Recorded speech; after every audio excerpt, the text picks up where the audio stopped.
Favor? Aye. Motion's so carried. So we're on. Okay. Do you want us to record this? No, there's nobody here. Okay. So, Just making sure. Yeah. thanks. But thanks for asking. Why wouldn't we record it? No, but we'll keep it open in the 20 to 50 minutes. Why? That's what we're saying. Because you want to be on camera because you look so pretty. But actually, I had to bring my father down to a funeral in Long Island. Okay, There were two people who, I don't know, people involved. Actually, I did. That's why they only got 13 minutes. Gene, you want to see if there's any public comments? Why they're better. I don't know. Do you want me to reopen it? Just confirm that it's been. One's going to a lot of school. Yeah, right. I gotta wait till he moves his leg. That's good. Okay. There's someone along the line. I went to law school. So the public hearing is open on the amendment to Chapter 140 on the zoning law definitions. There appears to be no public comments at this time, unless Ira has You want for me? I'm just kidding. Okay, then. I didn't even know what the I would just let you know that the cameras are on. Just want to let you know the cameras are on. one. Do I have a motion to hold over the public hearing or close the public hearing? What would you like to do? yeah, let's wait a few minutes and see if anybody shows up. You want us to do the letter? No, I don't have a letter.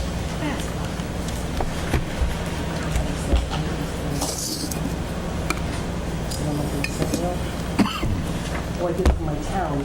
I did it for my town, so I have to go upstairs. Oh, yeah. So I'll send it to.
TV, huh?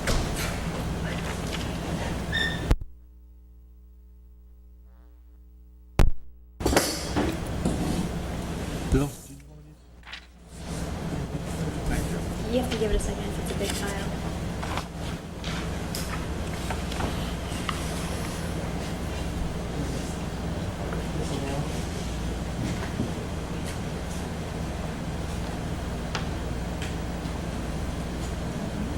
Is this your? This might Okay, be. so we can have moments. Yeah. So we'll have a- Shouldn't have to turn it up this much. Shouldn't have to turn it up that much. Signal. So it goes to the camera here. Then it goes to here. Usually that's me. Make it so much sense. You've been getting much, much better. Have one? Excellent. Sally's the one you have to watch. Enjoy it. She loves it so much. Even I'm if sorry. it's board. I mean, it's filling, it's like, it's filling the whole thing. Okay. So we'll And then how do we get somebody to Move it back. move back? Yeah.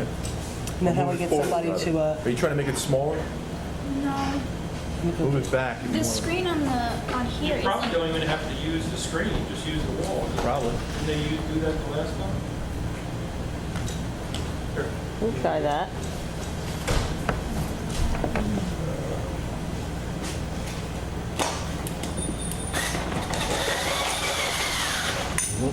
That won't work. It was better when this. Worth a try, right? It may already done.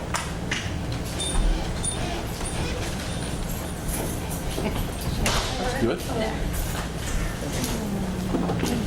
Pretty good. Yeah. Ready yet? I'm ready. Okay, Close the public hearing? Oh, well, I think we should wait until 7:30. Did I miss an exciting public hearing? Not too exciting? Not too exciting. I think the public is okay. oh, because that part. Okay, so then I have to have somebody do it. You do this? I don't know how to do it, but I'll tell All you. you have to do is like press the space bar and it'll go to the next. So if he just hits this,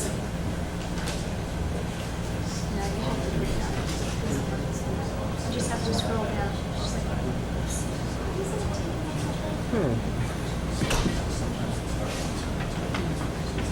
You know who, that's not. Should we see what it's like if we don't use the screen? Hi, Tree. Back a little closer. Hi, Gina. I did not make it to lunch drive today because I bought a Kindle and it is trying to make me insane. the Kindle? Yeah. I'm supposed to be able to download documents onto it, but it turns out there's a whole extra process. I'm a big fan of I work better with arrows. just having computers be computers. Well, I love reading my books, but And I like paper in my hand too. I do too. But David doesn't love the So then, light shining in his face while Well- I'm reading all night. Teresa keeps trying to make me buy one because I wake No, up that's at that's 2 and the That's that here. the Maris computer. in front of her house. Off-campus houses? Already, yeah. Oh, Just my. you know, just 19 at the center. Of course, it's a screensaver. What are you going to do, right? It's legal in Cortland, right? How could it not be? How could it not be? Ay. Yeah, you know, it's part of the deal. But yes, I'm. This do you guys need to use it? You can use your computer or do it? remember your first house? Okay. Well, actually, yeah. So, That's them. you don't have a They rented a laptop, do you? house. It's this little Okay, well, use tiny. mine, I just don't know. Like that's Maris's bedroom. There's a little living room, a Yeah. little kitchen, So and a let's little just see if hut. we And when do you go up the the, stairs, all it is two Roseanne? bedrooms. They're playing grown-up. What? Make the font Yes. I printed copies. just one level. Exactly, but what you gotta like is they're playing grown-ups and they're already, so Teresa and I bought them lawn chairs for their back porch. Nice chairs. I don't know, is it Lowe's? It's a, So let's just see if we do that. so, do you remember my little grandson that we lost a few Yes, years ago? absolutely. My daughter is up in the Arctic I would take for, vodka. because she's the campaign What? director for the Arctic Wildlife Yep. Refuge. And I can probably handle that. Just this moving is it the back. bench they put out for him. Well, yeah, it's top, In the bottom. middle of the Arctic. Yes. The Now, bottom that will bar be right there, here it says it's in Arctic too, This that will be there till our moves plant, it from side to side, and then you can whatever use our the plant arrows decides. That and the last polar bear to will go be there. I mean, I Oh wait, could try Arctic, to no, go no and polar make bears, it- well, Arctic, yes, polar bears. do it. yes. You Not Antarctic, You can? Antarctica. No. Penguins, Right. polar bears, yeah. So she Uh, hiked for 2 hours and Oh found my her. goodness gracious. And so, Yes, and that will be, Peter, and that will be there as long as this planet is here. yeah. These things don't change, yeah. Oh my. Right. How long is she up there for? 5 days. And she has to take one of those little scary planes to Arctic Village. And we're There you go. 15 Now, from her house to fly there a day. is. So that's great, perfect. This is Okay, so why now the young do question these is, things. we have to take Most this of it, out. well, because it's he's gonna put her this in. job. But yes, this is why the young do these It is, exactly. because I. Well, Bowen's gonna use do one also, so I have to take mine out. She, Doing yours first. Do mine yeah, first. it's in her job description, you will go to the Arctic Do my Circle. presentation first. And you will camp out with the witching people Okay. and We'll get some watch the more. caribou. And play with caribou. I'd like to make a motion to close the public hearing. Second. All in favor? Aye. I love the purple tints in your hair. Coming from the, yeah, they're, Oh, from the thing? yeah. Oh, You- nice. You look ready for Studio 54. Ready for Main Street.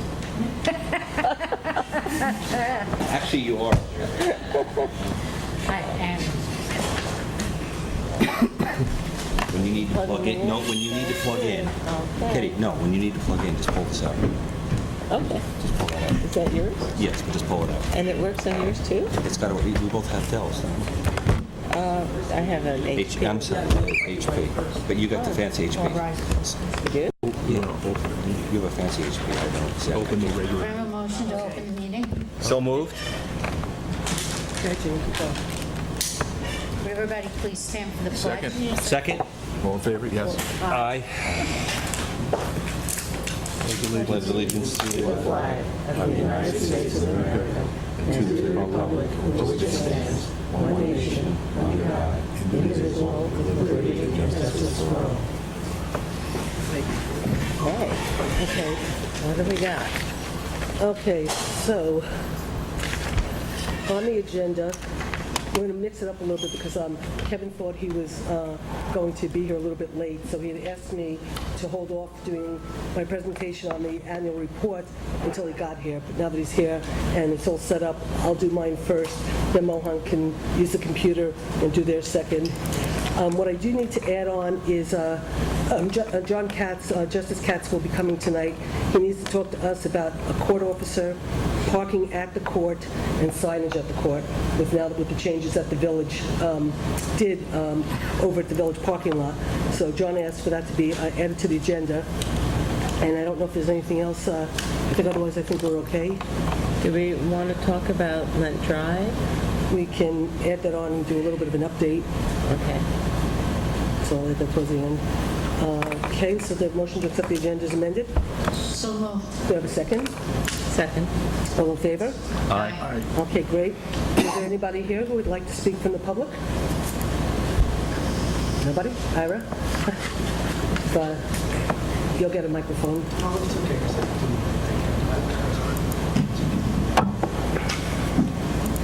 Thank you. First thing I want to say is thank you to Kitty. Can you do me a favor, just try to talk a little bit into the...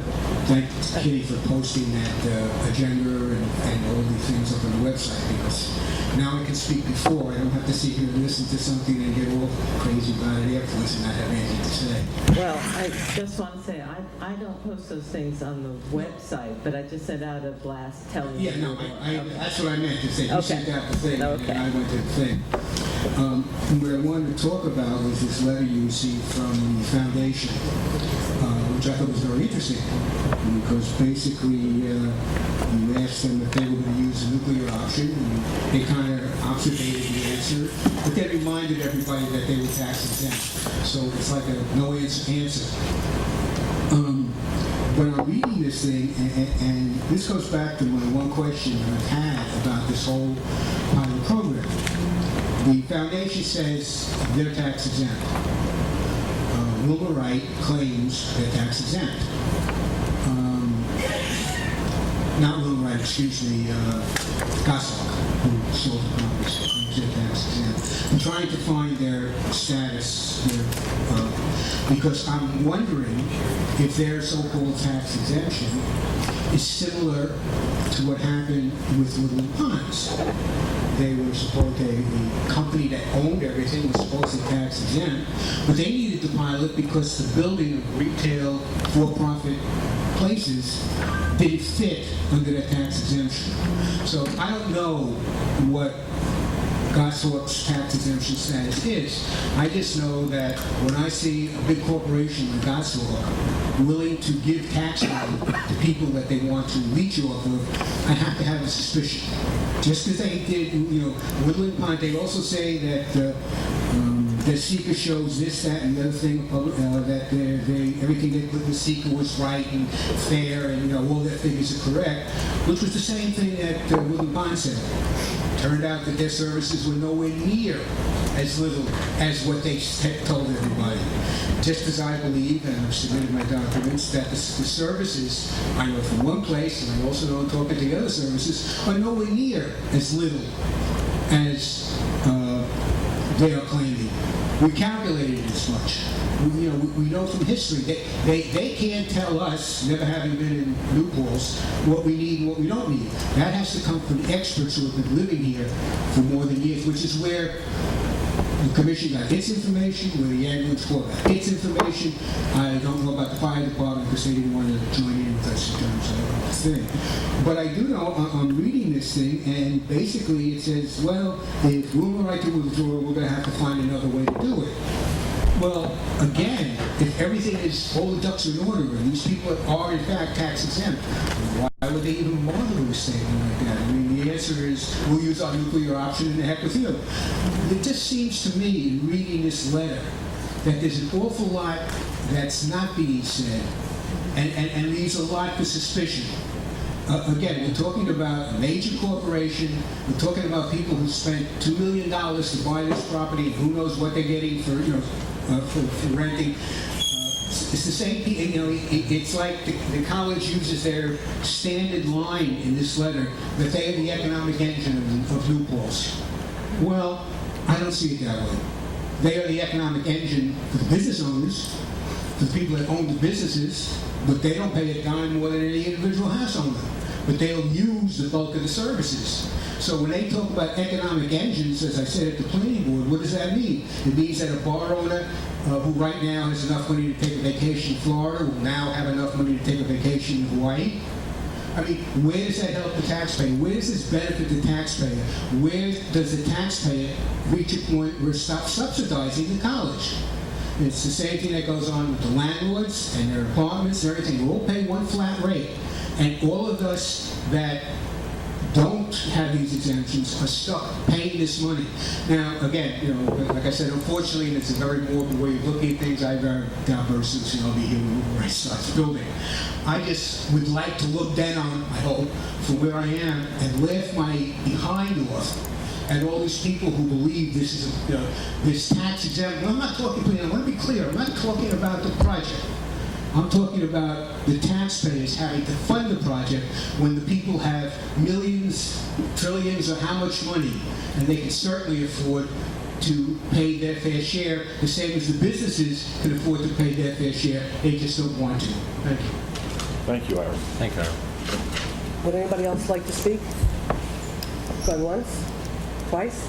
Nobody else? Okay, is there any board members who would like to do any announcements? I don't know if you all saw it, but I got it. There's a webinar on August 27th. The State Comptroller's Office will be conducting a webinar on grant opportunities for local governments on Tuesday, August 27th from 2 to 3:30. The webinar will provide an overview of the various grant opportunities available to local governments. It'll include housing and community development, shared services, parks, recreation, and historic preservation, and many more. I just think it's a good idea if anybody who works at Town Hall can review it. The 27th. Any other announcements? The only announcement, we have Mohonk here, so they could probably speak to it also, but Mohonk Preserve is offering a free month, and I believe that starts Sunday. Runs through Friday. And to be qualified for the free month, Anybody living in Ulster County. okay. So anyone living in Ulster County can go to the Mohonk Preserve Center, which is, if anyone doesn't know where it is, it's up off 4455 on the mountain underneath the beautiful cliffs, and you can get a free month membership to the Mohonk Preserve. And that is courtesy of the Mohonk Preserve. So That's offered twice a year. that is offered twice, spring and fall. And if It's a you, month, not a week. it's a month. It's a month. You get a free month membership. Yes. Wow. This time is tied in with Mike Hines' Healthy Ulster. When you come up, actually, do you want to speak a little bit to it when you come up? When we have you up, I don't mind at all. So we will get some more details in a few moments. But yeah, so anyone interested, go up to the Preserve. They have starting this Sunday, a free month. Thank you. Any other announcements by anybody?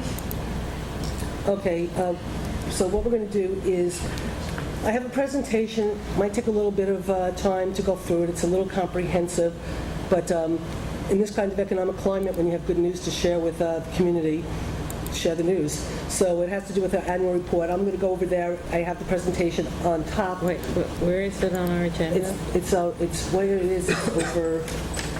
It's on the Just agenda. what it's called. 2012 It's annual financial 2012 annual financial report update. Presentation by supervisor. It's just a I put it down here because Kevin didn't think originally he'd get here till sometime after 8. But, right, but do we have the, No, do you we don't, have that because I... presentation? No, because I just finished it and was working on it and going over it with the auditor. Okay. So it will be on tomorrow, Okay. but it's not on today, Okay. okay?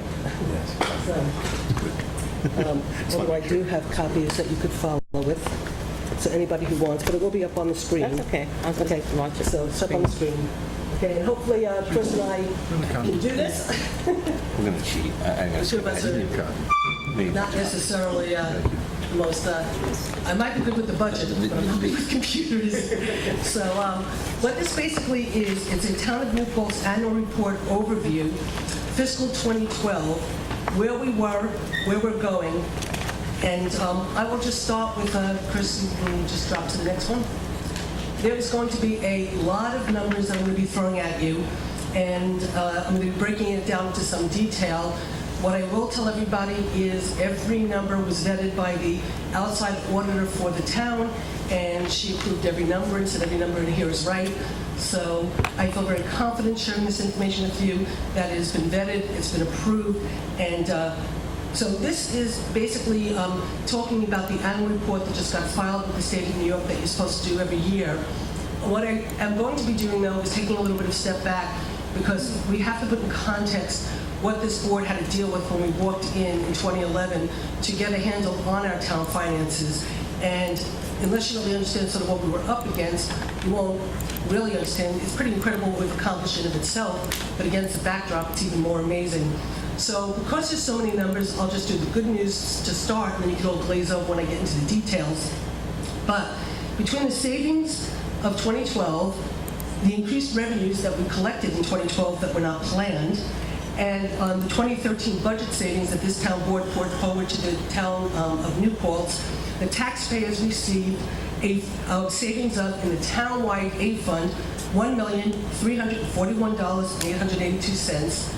And later on, I'll get into how we actually had about $400,000 of expenses that we had to cover. So if you add 400 for that, it would be $1,007,000. And the B fund, the town outside the village, we saved $212,000. So to do a quick overview, upon arriving back at Town Hall last year, we walked into a mess. The physical state of the building unfortunately reflected the financial state. It has taken months to sort through the mess, literally and figuratively, and clean up our working environment and our financial house. There is still a long way to go on both these issues. However, tonight I will only be focusing on the finances. The building issues we will be dealing with later.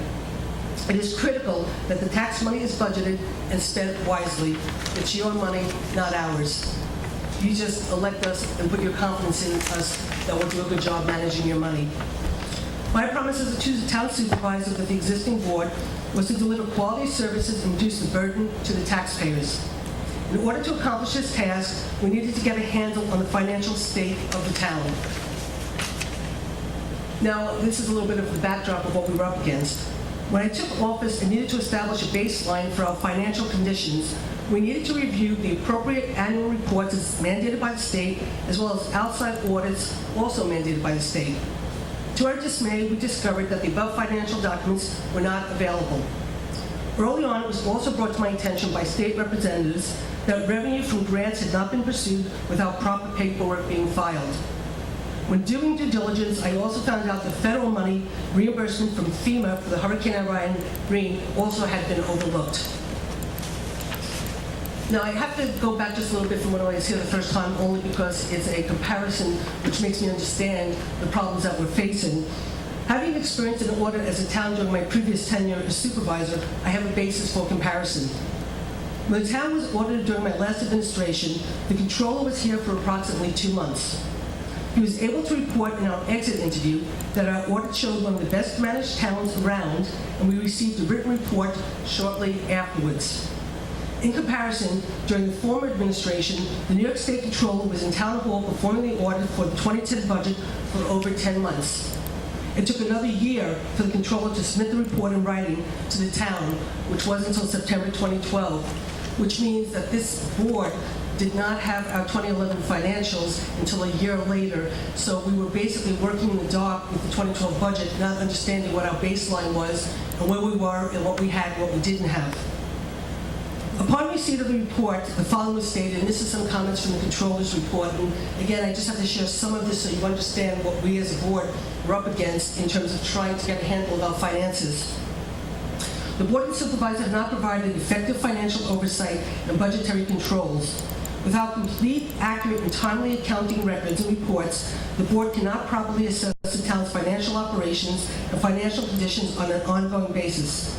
In addition, the lack of complete and timely reports increases the risk that budget appropriations could be exceeded and potential operating deficits could occur or remain undetected and uncorrected, resulting in the continued deterioration of the town's financial condition.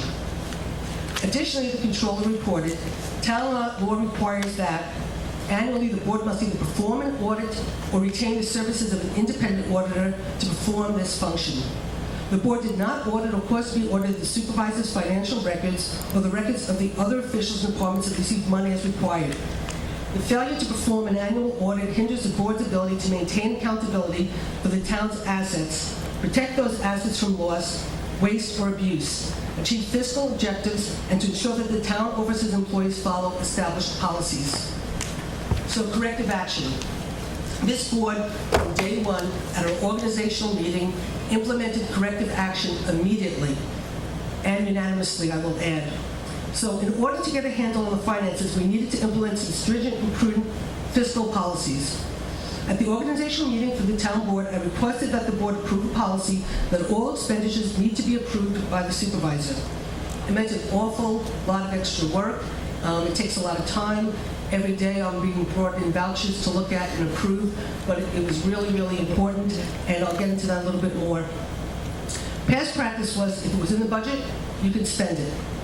Well, this is a practice every supervisor should implement, the policy of reviewing every voucher.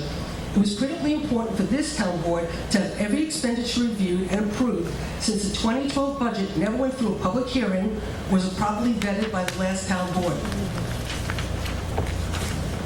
One example of how this process proved successful and saved unnecessary expenditures.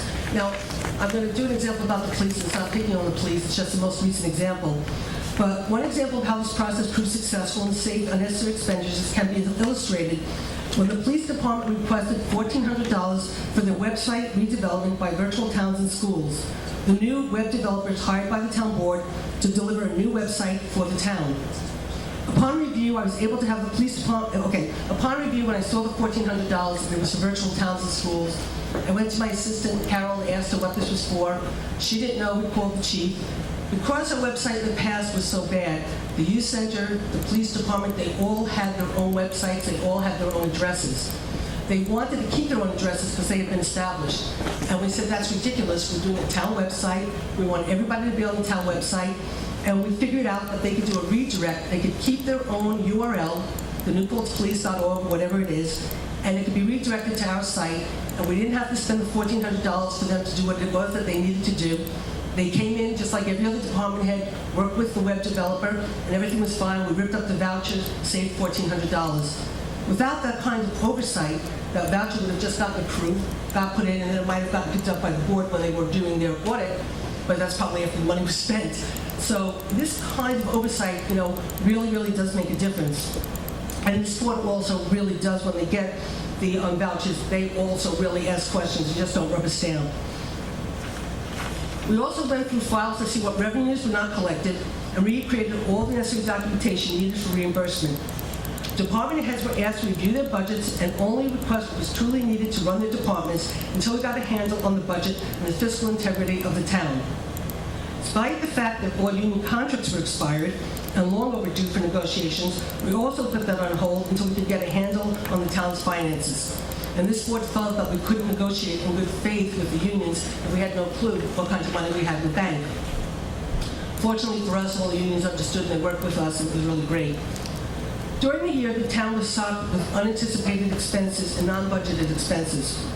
Our social service costs billed to us by Ulster County doubled from $60,000 in the budget to $112,000. So the town board appropriately put in what they thought, $60,000, but we got stuck with $112,000. We had to find that $60,000 somewhere.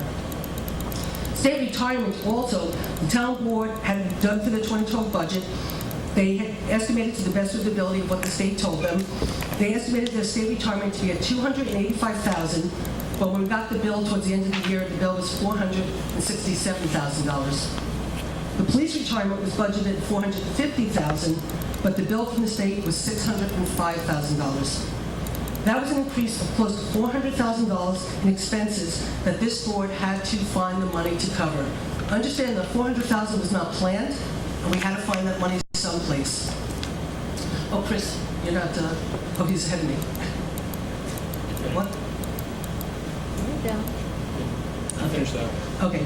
Despite the fiscal chaos we inherited, the unanticipated expenses incurred due to the unfunded maintenance administrative were $400,000. But despite that, the management and oversight of the 2012 budget by this board can be considered a great success.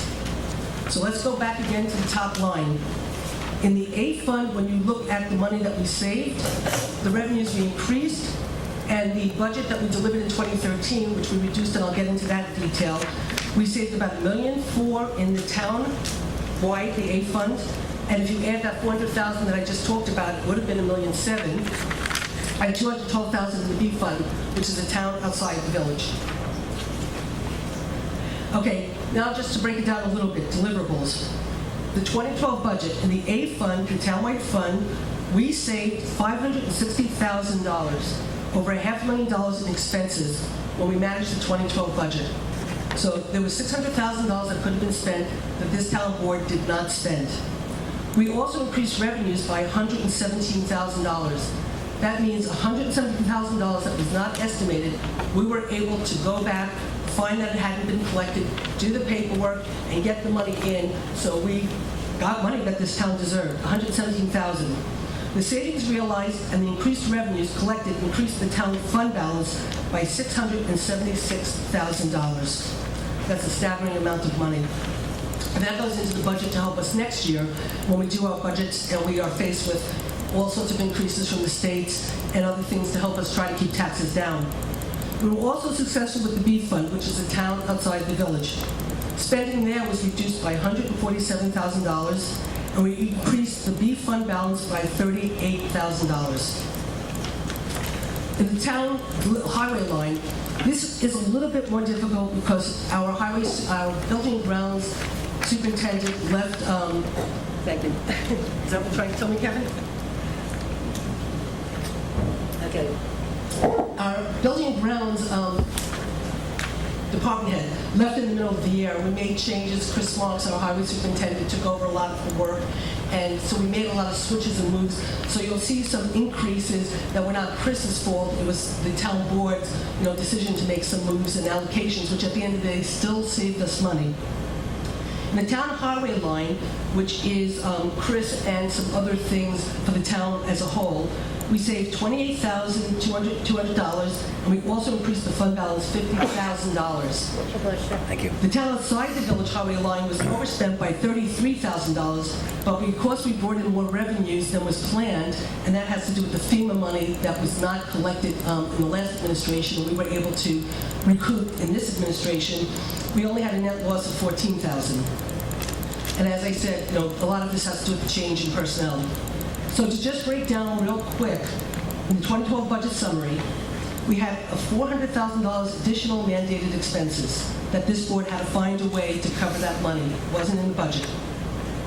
We ended up delivering, despite that, and covering that money, we ended up saving $560,000. If we did not have to cover that, we would have delivered the taxpayers $1 million savings.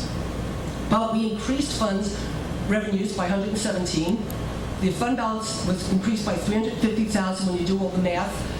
The B fund savings was $150,000. We increased the B fund balance by $38,000. The D8 fund, we saved $28,000. We increased that fund balance by $51,000.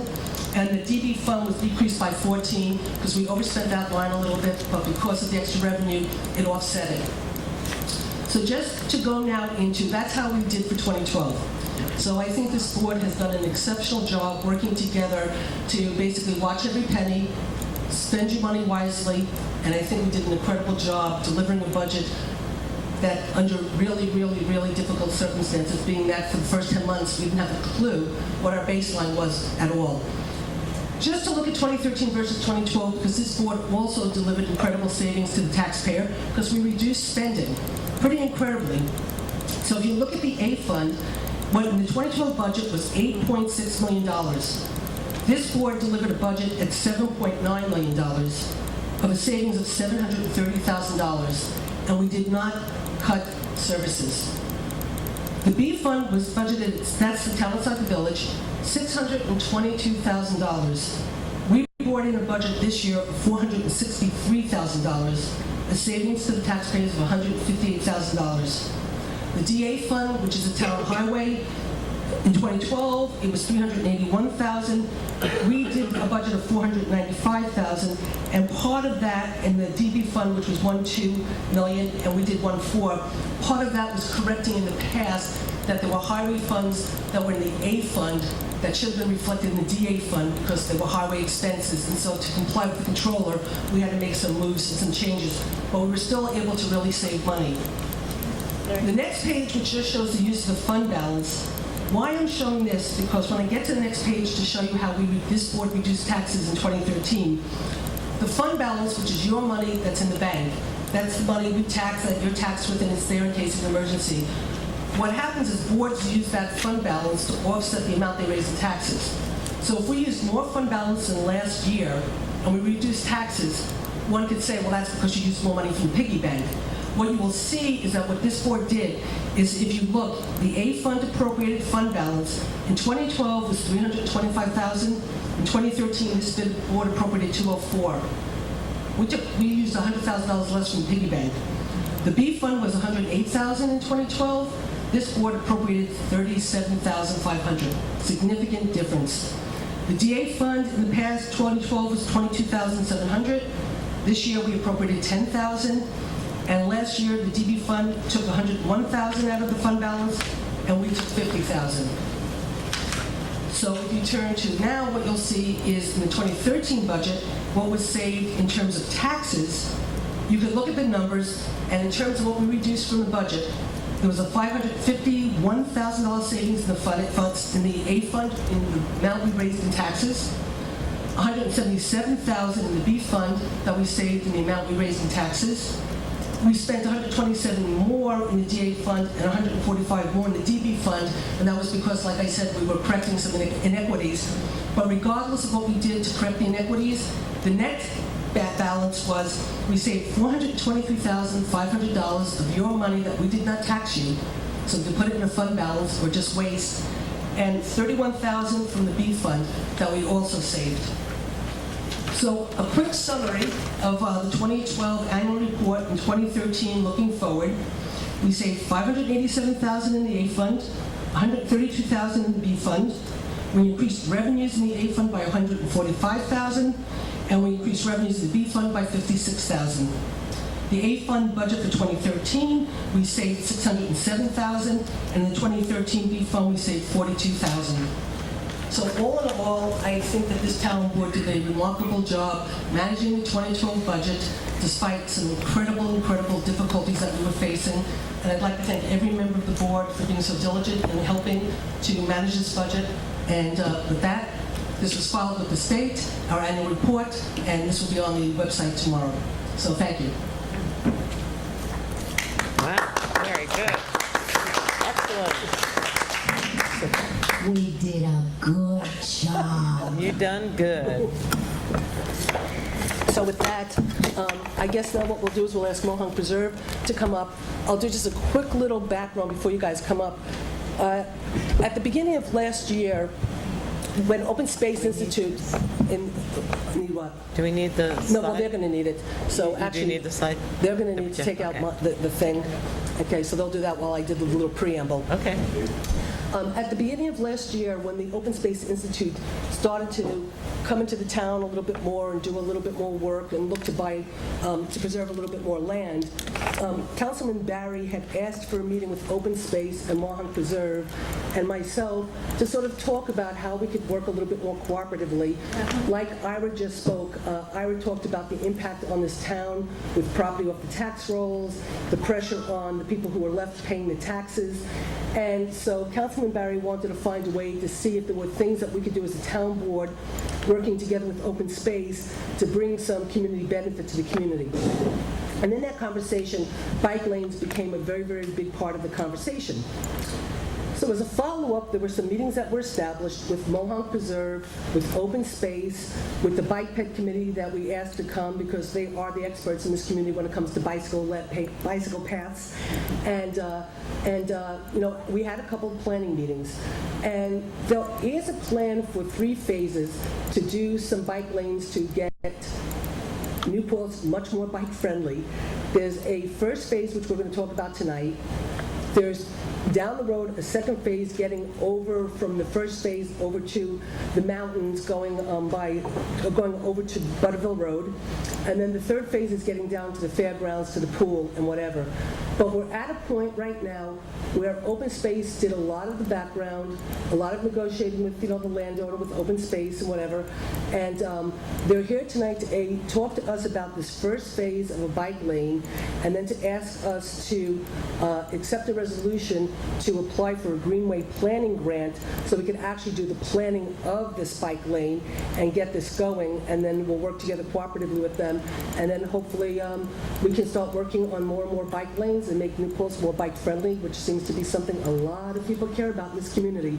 So with that, I'll turn it over to Eric and to anybody from the committee who wants to come up and join us. Are you ready, Eric? In just a second.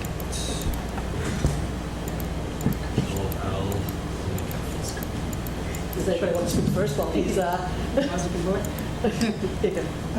Thank you. So, New Paltz Bike Trail, thank you, Susan, for the introduction.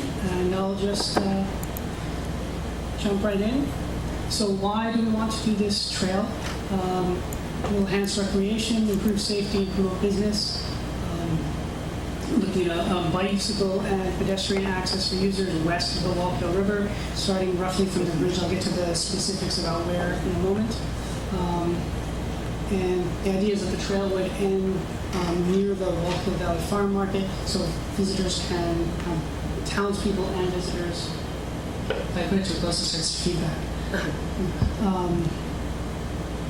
The townspeople and visitors can walk the trail out to points west of the ridge and also come back into the town. Eventually, we want more links that would lead up into the mountains and the fairgrounds and that sort of thing. Obviously, those are going to be more complicated, so this is a first step, just to get people out to the west of the river, and then we'll do the rest later. The Bike Ped Trail Committee, or the Flats Trail Bike Ped Committee, has representation from the town, from the Open Space Institute, from the Bike Ped Committee, actual Bike Ped Committee, Mohonk Preserve, and the Wallkill Valley Land Trust. And what? At the moment, we are looking to go for a Greenway grant, and we expect that we'll ask for $10,000, which will be a matched grant, to hire a trail planning consultant to evaluate and recommend trail routes and lead a public process to gain input and ensure that there's broad feedback from the community. The consultant's recommendations will address the 2 large potential problems we see, which is potential flooding damage to the trail, and maintenance issues relating to that, and bottlenecking at the bridge over the wall. There's a photo in the back, just showing an aerial view of the 299 coming off of out of town. So we don't know exactly where the trail route is going to be yet. That's what we want to hire a planner to do, is to figure out the best feasibility of potential trails. As in most plans of this type, they will develop 3 alternatives with 1 preferred. And then when our grant deadline is September 13th, 2013, if awarded, and this is a guess at this point, but it will begin in January 1, 2014 and end August 31st, 2014. As we put the final plan together, these dates may shift slightly, but I think that's a pretty good rough idea of where we'll be. And then 1 month after the final grant deadline, we'll have to submit the town, at the meeting we were at, the town will be decided that the town will be the lead agency. Matching funds will be provided by a combination of funds, some potentially coming from the Open Space Institute, from Mohonk Preserve, and the town Chris said he has a little bit of money that he might be able to put towards this project. We have to work out those details yet. And we also have a few individual donors on the Home Preserve side that are interested in this project. We've not approached them yet, but we are looking to do that, so there may be a little private money as well. Tonight, the purpose, similar to the last time I was here, we are requesting a municipal resolution approved by the board, which is a requirement of the grant application. I know that you already have a copy ready. I also have copies ready as well. And that went really fast. That's what we like. I'm certainly Okay. open to any questions. I don't know if Bill or anybody wants to say anything. Bill, do you want to say something? Sure.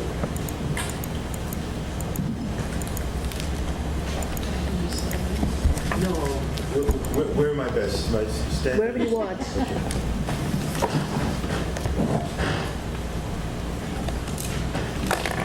Okay. My name is Bill Weinstein, and I chair the Bike Ped Committee for New Paltz. It's a joint committee of the village and the town. I'd like to say that I'm wearing a T-shirt from Harpers Ferry, West Virginia. I didn't have a New Paltz T-shirt to put on, but when I was in Harpers Ferry, West Virginia, I wore a New Paltz cap. So I hope it balances out. I'm representing the committee tonight with Daniel Lipson, who's another town member of the Bike Ped Committee. The committee does lend its support to the proposal by the New Paltz Flats Bike Ped Trail Committee to apply for a Hudson River Greenway grant to explore the feasibility of creating a means for pedestrians and bicyclists to safely get from the Wallkill River Bridge, and there was another name which I keep forgetting. Carmen Laberta Bridge. Carmen Laberta Bridge. Laberta Bridge, yeah, to the area of Libertyville Road. The New Paltz Bike Ped Committee sees this as an initial attempt to connect the center of New Paltz with its western flank as a critical first step in moving toward a bicycle and pedestrian-friendly community. It brings us closer to the ridge, and it will be a springboard for making non-motorized travel to the fairgrounds a real possibility for many people. According to the National Organization People for Bikes, 47% of Americans would like to see more bike lanes, trails, and bridges in their communities. 50% of trips Americans make are less than 3 miles. So 50% of the trips typical people in a typical community, New Paltz is typical, right? Oh. I know I'm really stepping on very thin ice. But 50% of the trips that people make are bikeable or walkable. 1 pound of CO2 pollution is cut for every mile pedaled by a bicycle, on a bicycle. And 3 hours of riding each week reduces the risk of heart disease by 50%. So it's a good deal. I need a page turn. $10 is saved each day by commuting 10 miles round trip by bicycle instead of by car. We need to make greater provision for bicycling in New Paltz. We need to make bicycling feel safer and also to be safer. The project will help to accomplish this goal.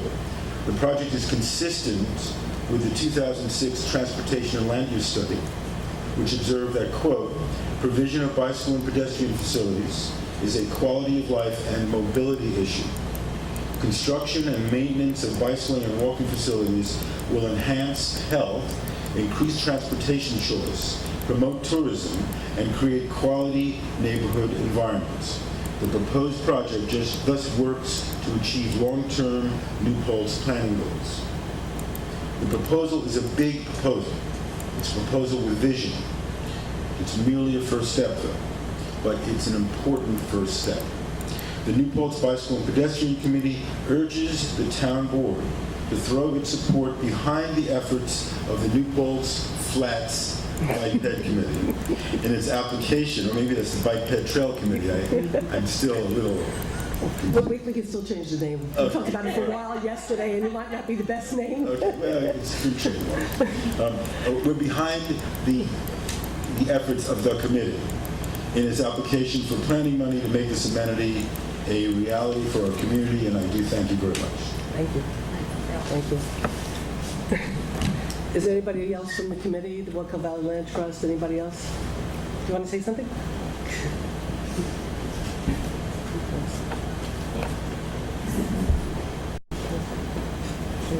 This is Christy Kaur, Executive Director of the Wacom Valley Land Trust. I'll just be brief and echo everything Bill just said, but as you all probably well know, we've been working very hard at Wacom Valley Land Trust and Open Spaces to extend the Wacom Valley Rail Trail in Rosendale and Ulster, and we're really excited about opportunities to connect the Wacom Valley Rail Trail to things that are not just along that corridor, but to branch out from there.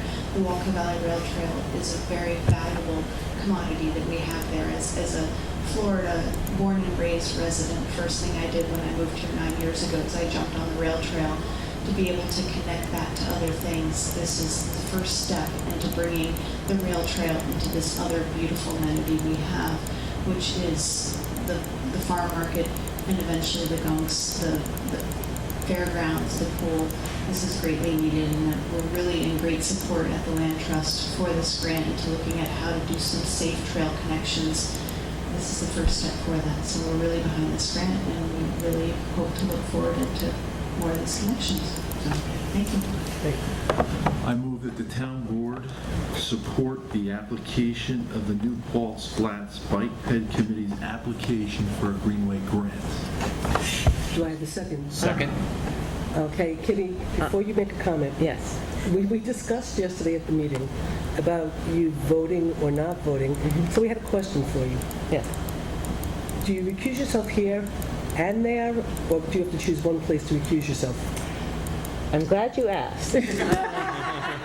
Because I'll tell you the answer, because we decided that you should actually, well, it doesn't matter. Tell us the answer. My understanding is that because I'm a voting member of the Greenway Conservancy, I can support this letter of recommendation and will recuse myself on the vote at the Greenway to fund it. So you'll support it as a board member, Yeah. but you have to recuse yourself at the vote. Okay, because we discussed that yesterday in terms of, okay, great. Before we just do a vote, I just want to tell you just one real quick thing, that it is a planning grant, and in the planning process, there's the recommendation of like 3 charrettes in terms of talking to the community about how this trail should look, what the trail should encompass, and what we sort of decided yesterday, I think this board will be very happy about, is we as a board are not going to run those charrettes. We're going to have the bike ped be in charge of running the charrettes, and they're the most appropriate people to talk to the public about taking input and returning input, because they're the ones who really understand it. And so they graciously agreed, or at least the chair agreed on behalf of the committee, to chair the charrettes. If we should be so lucky, right? So if we should be so lucky as to get the grant, that will be part of the process, is letting them take the lead, which is what it should be. So this is very, very exciting. And like again I said, this is right now the plan for just the first phase. There's 2 more phases in the works. Hopefully they'll come very shortly, and that will just be the beginning of a bigger vision for next year to make New Paltz as bike friendly as possible. So with that, all in favor? Aye. Aye. Motion so carried. I just have 2 questions. Will the Land Trust and the Bike Ped Committee submit a written letter of support? Okay, let me just tell you very quickly, Kate. Yes. Okay, we got it. Well, I'm going to go a little bit further. No, the Land Trust is going to submit, the Bike Ped Committee is going to submit, Okay. the Mohawk's going to submit, Open Space is going to submit. We're going to try to get something from the Chamber of Commerce, from the Downtown Business Association. Great. Did I leave anybody out? Transportation Implementation Committee. And I forgot to say that the one thing that I was going to do was also double check to see if there's a possibility for Ulster County to join us in this application. So it's the county and the town as lead agency. And so if the county is willing to join us, we'll do it together with the county, giving us more weight.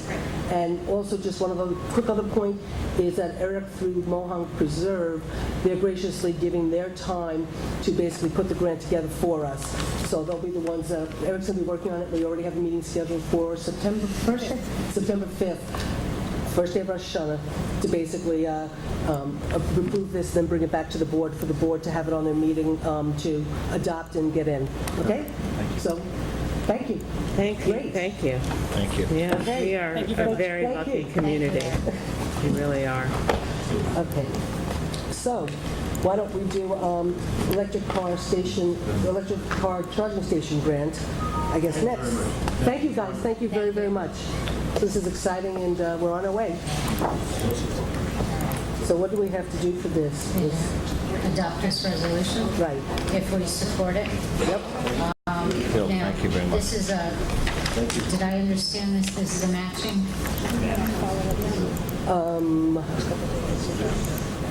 Let me see. You know, we worked on this a while ago. What are we doing? We're looking at the electric car grant. Did I read it wrong? Is it a matching or no? Town, what was the 5,000?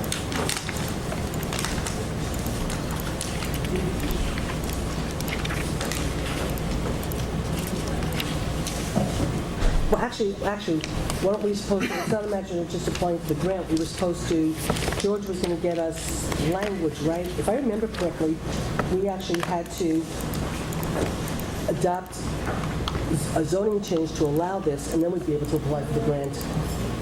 Come to think of it, I've been so busy on other things. So we're not ready. Entities have, yeah, we're not ready, because George was supposed to get us some, whatever. So let's put this, table this. Hang on just 1 second, and let's look at the resolution Okay. and just make sure that we're So I not think we ready. have, so we do have time. I'm pretty sure. Okay, let me just see the sample resolution, because The maybe... resolution's right here. The resolution supports the object of the grant. And the grant, The I think it's for simplification engineering, it's engineering and legal work to do the land, to do the, Is there any reason we can't pass this resolution tonight? well, we can, I thought we had to adopt a land use change first. Which is, do you know what, David, are you familiar with this? I mean, I think that you looked at it real quick. Oh, rooftop solar. Just barely. Okay, well, you know what, let Dave, while he's sitting here, look at this, and then we can come back to this, and maybe Dave can figure something out real quick for us. Is that okay? I'll take my folder. You know what, I don't see any problem with this. We're just sending it to the zoning and planning boards. Okay. But by all means, let's have our engineer. Okay, what is this here, you're not charging us? Take a quick look at this, so we'll just move real fast. We have the New Paltz Central School District contract with the police department. I think everybody looked at it, and I don't think there were any problems. just on item number 1, is it 1 or 2 uniformed officers? I think it depends on the event. Depends on which It event says- they're doing. Because the language is singular, Right, but they put in 2. the numeral The 2. departments shall furnish 1, Right. parentheses, 2 uniformed officers for purposes of providing safety and security at each.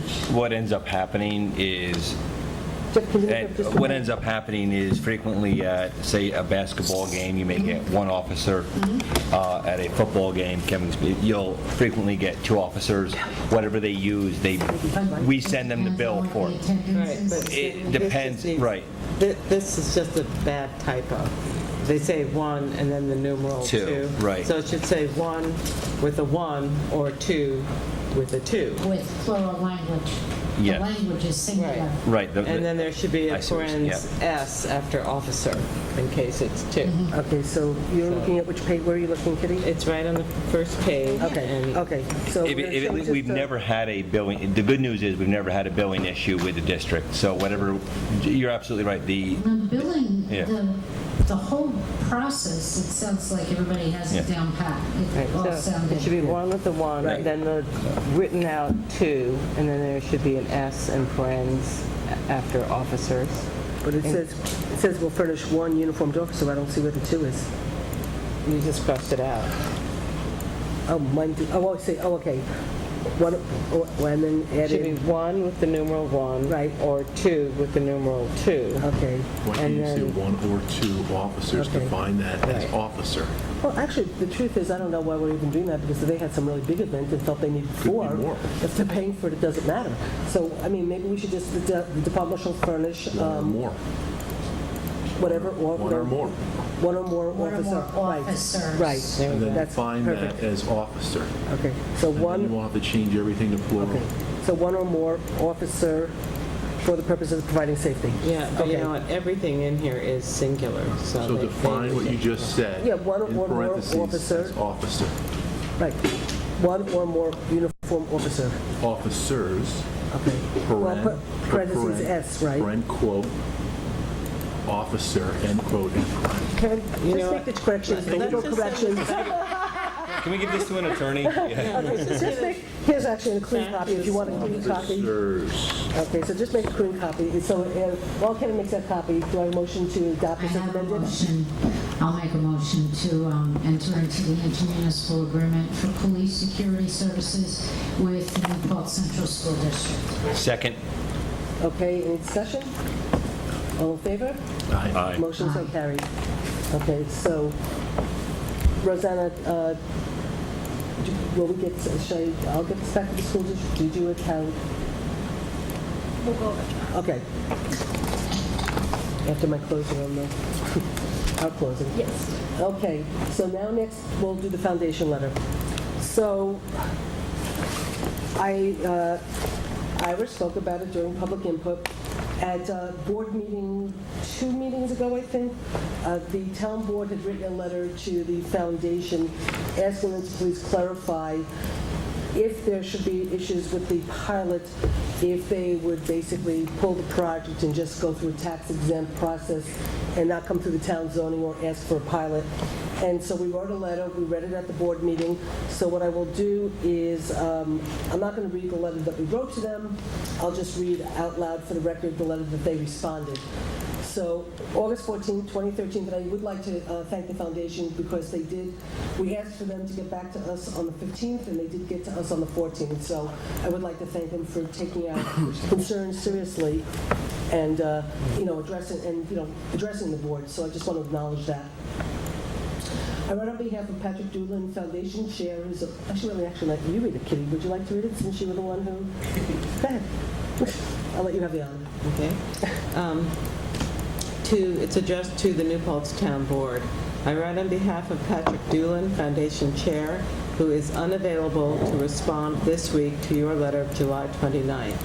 In your letter, you reference, quote, rumors, end quote, that the SUNY New Paltz Foundation and Wilmerite plan to take the Park Point project off the tax rolls completely if Wilmerite is not satisfied with the ultimate pilot agreement.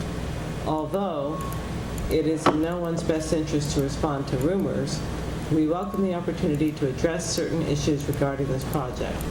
First, we must emphasize that the Foundation's land is currently tax exempt, and as a result, every single dollar of pilot revenue derived from this project will represent an increase in town revenue. Further, the very detailed seeker public record supports the conclusion that Wilmerite's proposed pilot agreement will more than offset any expenses incurred by the town for providing additional municipal services. In fact, it should be noted that this project provides for additional water and sewage treatment plants so as not to burden the town. Wilmerite and the Foundation continue to be strong partners in this project and in the approval process. However, it is Wilmerite's sole purview, not that of the Foundation, to judge the project's financial viability should the IDA disapprove Wilmerite's proposed pilot agreement. If Wilmerite were to withdraw from the project for financial or other reasons, the Foundation would remain committed to its mission of supporting SUNY New Paltz. The college has identified student housing as a critical need, which the Park Point project seeks to address. Therefore, if the project is abandoned in its current form, the Foundation will begin exploring other options to ensure that the shortage of affordable, high-quality student housing proximal to campus does not jeopardize the future of the college as a public institution. and as one of the main economic engines in our region.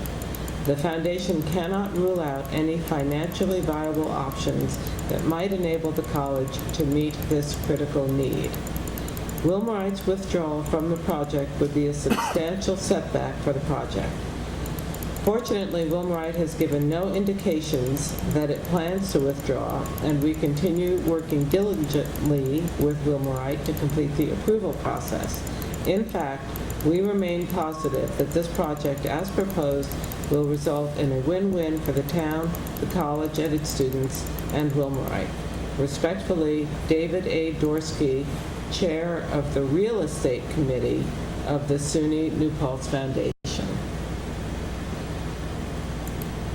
which I guess is an independent committee because I don't see that name on the letterhead.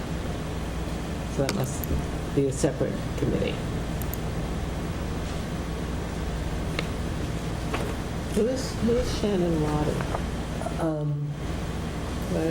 What's the name that you're asking about, Kitty? Shannon Roddy. Is that someone that has come to our meetings? I have no idea. The Chief Fiscal Financial Officer? Yeah. I have no idea. She's the CFO for the foundation. She's the CFO for the foundation, according to our CFO sitting at the table. Okay. Okay, so that's the letter. You have a copy of it, right, for the record? So I don't know what the board wants to say to you, or... Have there been any discussions with representatives from Wilmerite? I have reached out to them, as I said at the last board meeting, and there was supposed to be a meeting set up. I have talked with Wilmerite, I've talked with the lawyers, I have talked with, I think Dennis Doyle from the County Planning Board, and we set up a meeting, and I've talked to the governor's regional rep at length about this. And we had a meeting scheduled that Kevin, you were asked to come by Jeff Logan at the last meeting, scheduled for last week with the foundation was invited, and they had agreed to come. Somebody from the president's office was supposed to be there. Mike Calamano was invited. The governor's regional rep was going to be there. Myself, Dave Klauser, George Lithgow. Let me see if Michael Hine was sending Dennis Doyle down, and he was going to send Amanda, who heads up the environmental committee. And we were supposed to meet, but then what happened was the governor's regional rep was caught between two meetings up in Sullivan County and down in the city, and the person from Park Point, from a conversation that I had with him, wanted to do some more work before he came back and met with us. So we're supposed to reschedule a meeting to talk, and in essence, it's sort of like what I've been sort of saying to them is, tell us what you think your pilot's going to be. Put something on the table so the community knows what you're talking about, and let's go from there. Because right now it's just an amorphous conversation from the perspective of, are we getting anything, are we getting nothing, are we getting our value? They're saying we're getting the value, people believe we're getting nothing. So right now it's just a roundabout conversation with the community, using it as a, it's taking a life of its own, and basically what I've said to Wilmerite is you got to put something on the table because it's out of control. Well, and so that was the purpose of the meeting, was to try to... I'm really disappointed that nobody has reached out to the town board to try to address this great divide that there exists between what we feel we're entitled to and what they feel they should pay. Now, as we all said, we support the college and what the college does. And I know that they need more student housing. I'm fine with that. It's just the argument that the property's not paying any money now, and you should be happy with an additional $1 or $2 doesn't make sense, because everybody in the community can make that argument. So why is it that some people are allowed to make that argument and the rest of the community cannot? Now, when I'm looking at this, if they built the dormitory the way they usually do, I would imagine they go to the dormitory fund, they get financed from the entire state pool of money, Right. okay?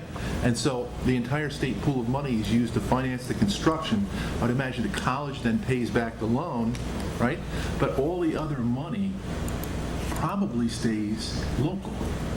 Now, if you let a private developer build the project, okay, then what you're saying, with a pilot, what you're saying is this for-profit company can come in, not disclose their financials and tell us what they're making. Their profit leaves town and goes to corporate headquarters, and what happens is the money to finance it doesn't come out of a pool, it comes out of the local taxpayers' pockets only because they're burdened with the expense of the additional services, nobody else. So that's kind of it in a nutshell.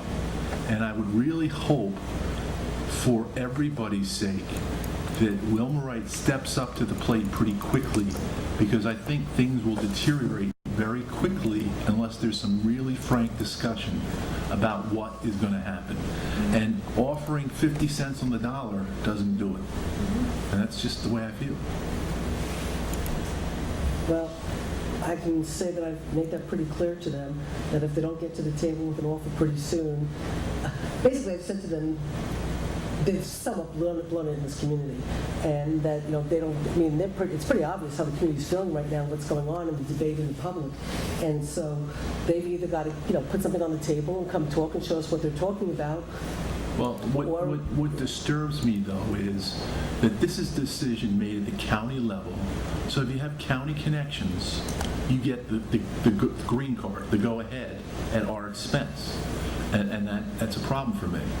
And so as a local taxpayer, we have to be willing, and as a board, we have to be willing, and I am willing, to challenge the county with any determination that they make about how this project is financed at our expense. So for example, Kitty and Jeff were up there recently, and some of these units are 4-bedroom units, which means that every student, and they're beautiful from what I understand, 4-bedroom units with every student having their own bedroom. So the 4-bedroom units, there's 4 bedrooms and then 2 baths, full baths, shared by each of the 2 bedrooms with a common living area and a kitchen, okay? And I understand that they're defining that as a unit because it has 1 kitchen in it. So are they going to define a 20-bedroom apartment as 1 unit as well, or a 50-bedroom apartment as 1 unit? So I'm already bothered by the fact that the county IDA is taking this definition of what a unit is, instead of a 1-bedroom, 1-bath, 1-kitchen unit, and expanding it to accommodate somebody other than us. Well, again, I had always thought that it was per bed and per student. So I was doing calculations of, based on the IDA mathematics, what they would owe us, and I had already gone, like I said, it's $400 to $800 that's in the plan, but we've already been told by Dennis Doyle and others at the county that you actually can ask for more. So as a community, we don't have to live within the $400 to $800. So, let me just I understand what you're saying. So I'm just saying, as in my mind, I always thought that we were going to try to push the envelope to get more, but I also thought, in my calculation, I figured they were going to be giving us at least $750,000, because I thought $1,000 a bed, 750 beds, $750,000. In my conversation, I found out that the unit is defined as a kitchen. Which is? Well, all I can say is I was actually sitting in the kitchen when we had the conversation, right, Dave? Right. We were in the kitchen when they said that it was a kitchen, and I think I don't even want to. I don't even want to say how I reacted. But all they need to do is redo their architectural plan, have a central cafeteria, and call 700 units. But they're not doing that. But anyway, it doesn't matter. Regardless, it's ridiculous. I've certainly talked with the governance person about it. I've talked with them about it. I've talked with the county about it. Whether or not the IDA can make the change, not make the change, I don't know the legal parameters of what we have. That's not to say that we can't take action. I just don't know, in terms of if we can force them to make the change, not make the change. But, because we're having conversations, we're starting to, learn some of this stuff. And again, I think the differentiating factor here is that you have an independent for-profit company coming in, building a big project, charging $700 to $750 a bedroom per month. Their financial statement and income statement from this project, they're unwilling to make available to us, so they're not willing to share with the public what their profit is, but they want the public to absorb all their expense. It just, it doesn't make sense. You will be at the meeting, Kevin. You can say it all, so it's will. not a problem. Well, if I could just interject here, I mean, there are some basic misunderstandings that I think possibly even the foundation is operating under. And Kevin is right on the mark when he talks about the foundation, saying the foundation's land is currently tax exempt.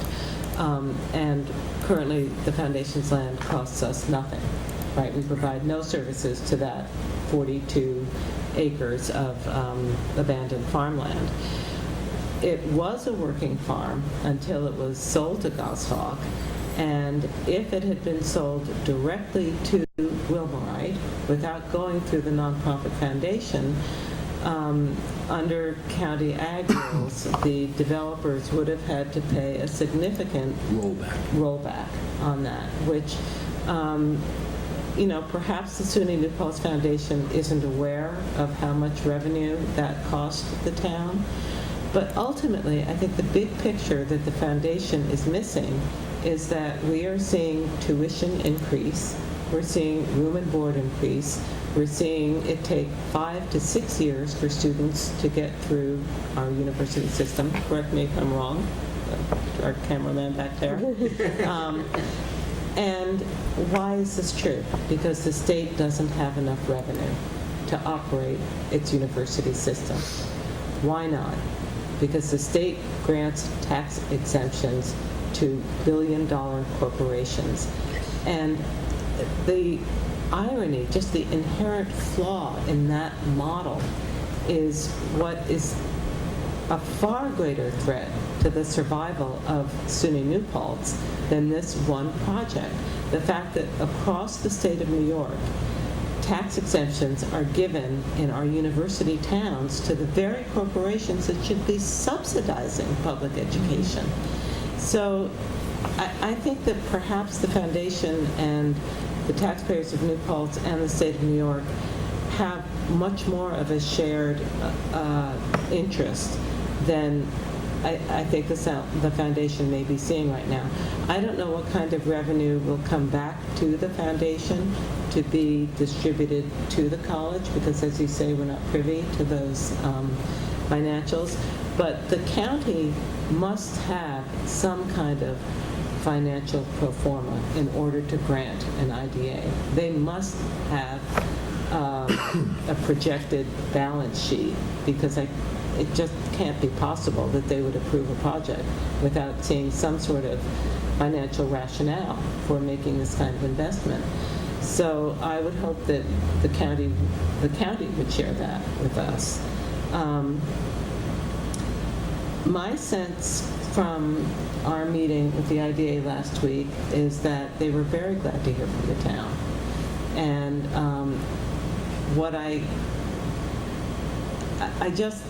one of the points I made to them is that there's a lot of information on the county IDA website about how the IDA can help a corporation get its tax exemptions, but there's no instruction for the municipality in how we can negotiate our interest in this. I don't feel like we have a hand that's reaching out to us in our discussions in this whole process. And so I'm happy that you two are sitting down with Wilmerite and talking to them, but I don't know what ultimate weight any of that will have. I can tell you what weight it would have. In the final analysis, if they're granted a pilot and we disagree as a board with the action taken, then we will file the necessary paperwork to block it. That's what I would do. Okay, so that, I hope, is Plan B. Well, everybody should know what Plan B is. Okay. I think they know. The other thing is that it's very clear from the mission state of the foundation that it has a wonderful value system of supporting the Dorsey Art Museum, scholarships for students, study abroad, truly educational purposes. There's nothing in the mission statement as it exists now about providing housing for students. So if they are to amend their bylaws and make housing one of their nonprofit missions, it's really between them and the IRS to determine if that is an eligible tax-deductible thing. And if it's not, then... It just seems like you I know, yeah. like you said, the irony that this particular project, and it sucks the life out of the state university system, and to think that something like the foundation could even consider changing their core mission to include something, to make something, some monstrosity occur, when it could happen through regular channels, okay? It does not need to be manipulated, and irony is the best word, Kitty. You nailed it. Well, thanks. Well, there's nothing, in my mind, there's nothing wrong with, just to add to this another layer, there's nothing wrong with encouraging private contributions toward educational infrastructure. There's nothing wrong with private money funding, maybe, versus taxpayer money funding. But the difference is you don't give the private company the whole kitchen sink in the process of doing that. You don't give the private developer a benefit that far exceeds what he should have. So we're only asking the developer to pay what the developer should be paying based upon the income they're generating. I don't think that's unfair. I'm sorry, go ahead. Okay, well, I mean, the problem is, though, Kevin, in discussing this with a couple of the IDA members, is if we go back and look at Woodland Ponds, and Gene, I believe were you on the village board with Woodland, part of that? I can't remember. There was Part of it, you were there. was there for the Entire. exception. No, that's fine. But again, and it was with the IDA. I mean, that was a $100 million, $98 million project. So we're looking at about half of that value in this project. $98 million. The first problem is the IDA is paid 1%. Not a bad deal. Not a bad deal at all. So you get $1 million for sitting there to watch something, to give away someone else's money. So that's the first problem. So now we're looking at that again. So now we're looking at a 40, maybe more. 50 million. Yeah, we'll round it up, but it's somewhere between 45 and 50 million. I think there's a couple numbers floating around. We'll call it 50 million. So again, now we're looking at 1% of 50 million of income to the IDA, and that in itself is troublesome because it's a self-fulfilling prophecy, because if I give you $500,000, I bet you're going to give me a good deal. So what I'm wondering is, Sue, to you and Kevin, and this is where it gets murky, they keep speaking about modified, and if we look at the example of Woodland Ponds, we're being tremendously hurt. We have, on average, about one emergency call a day there. It averages out to almost one a day. Their projection was for a month. It cost us about, just the ambulance alone to roll is about $500 each roll. I think we figured, Kevin and I did, at the top of my head is about $500 each time that ambulance rolls. It's rolling 30 times a month compared to their 4. In 3 more years, they're going to give us $150,000 for an ambulance. $150,000 barely buys the body of an ambulance in 3 years, right now even. It's going to be about $250,000 to $300,000 bill we're going to have to pay. So what do we do now that this is coming in? Susan, can you and Kevin sit there and can we start negotiating a modified, which is a local one, which while Kitty and I were there, they were talking about, and they don't have it becomes our responsibility to then, just so you know, it then puts the onus onto the community then to become writing it. We have to get the legal to write it, and we have to become the collectors of it. And I'm sure this will make Gene cry. many communities in Ulster County have not been collecting it correctly. They're modified, Oh, their pilot agreements. have not been, The town. It doesn't make the towns. And also, now here's the good news, New Paltz is not in that list. Now, the other part of it is too then, how do we then engage, to Kevin's point, is it doesn't matter that it's off the tax rolls now. We have all agreed in our society to pay for school. We have all agreed to pay for the care of our elderly. These are things we've agreed to as a society.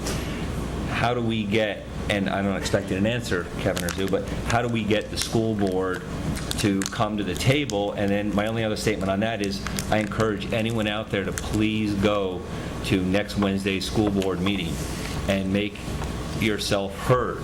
There's no one here that's against this project as it is. What we're, and I hate to use the word against, but I think it's the proper word, is you need to pay your fair share of taxes to be a member of this community.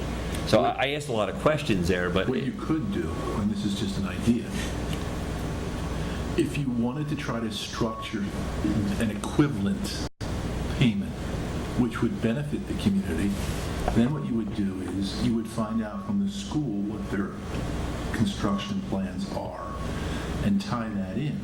So maybe the state now, the state of New York, through the intervention of the governor and other people, might be willing to finance maybe a greater portion of any school building project, and then maybe Wilmer-Wright can fund the differential so that it doesn't have an impact on taxpayers, any new construction project. So that may be an avenue you may be able to look at. Well, But the school has to tell them. well, I was in a meeting with Maria yesterday, with Maria Rice, the chief, because Kitty won't be happy, but I'm trying to make sure we have a crossing guard at the beginning of the school year, so when the kids go, no, just because I'm involved in it, shouldn't really be us, but I didn't mean to say that. We just remember, it doesn't matter, I'm sorry, take that off the table. I was in a meeting with the chief and Maria Rice because I asked to get a meeting because I wanted to know what was happening with the school guard, crossing guard, because school's about to start, and I wanted it worked out so there would be a crossing guard for the kids because I think it's that important. And this project did come up, and I did try to talk to the superintendent about the fact that because we are trying to negotiate, and she does understand that the impact of this project is going to be the greatest to the town, and that it's going to be impacting the police more than anybody else. She understands that. So I sort of said, well, I hope you know that while we try to negotiate this, that the goal will probably be for the town board to come back and ask you to give up a greater portion of the pilot to the town. Because you understand, everybody understands that, right? That the pilot gets negotiated and then it gets broken up between the school district, the town, and the county, and the school district gets the greatest percentage. So here we're sort of taking the leadership role. We're trying to negotiate. We're trying to, hold their feet to the fire. But whatever we end up negotiating, the school districts get 60% because that's the way the taxing works. So I had let her know that basically that the intent was for us to come and sort of say to the school district, please negotiate with us so we can get more of whatever it is we get if anything ends up happening, because we're the one with the greatest burden. She said basically that the school board for the moment is staying out of it. They're not getting involved. That the impact to the school district in terms of people who have kids, that is the taxable portion, so they will get the taxes. But if we want to do anything, we need to go to the school board. So ultimately, it's going to be us that has to go to the school board. Can I just stop right here, though? Sure. So here's the argument.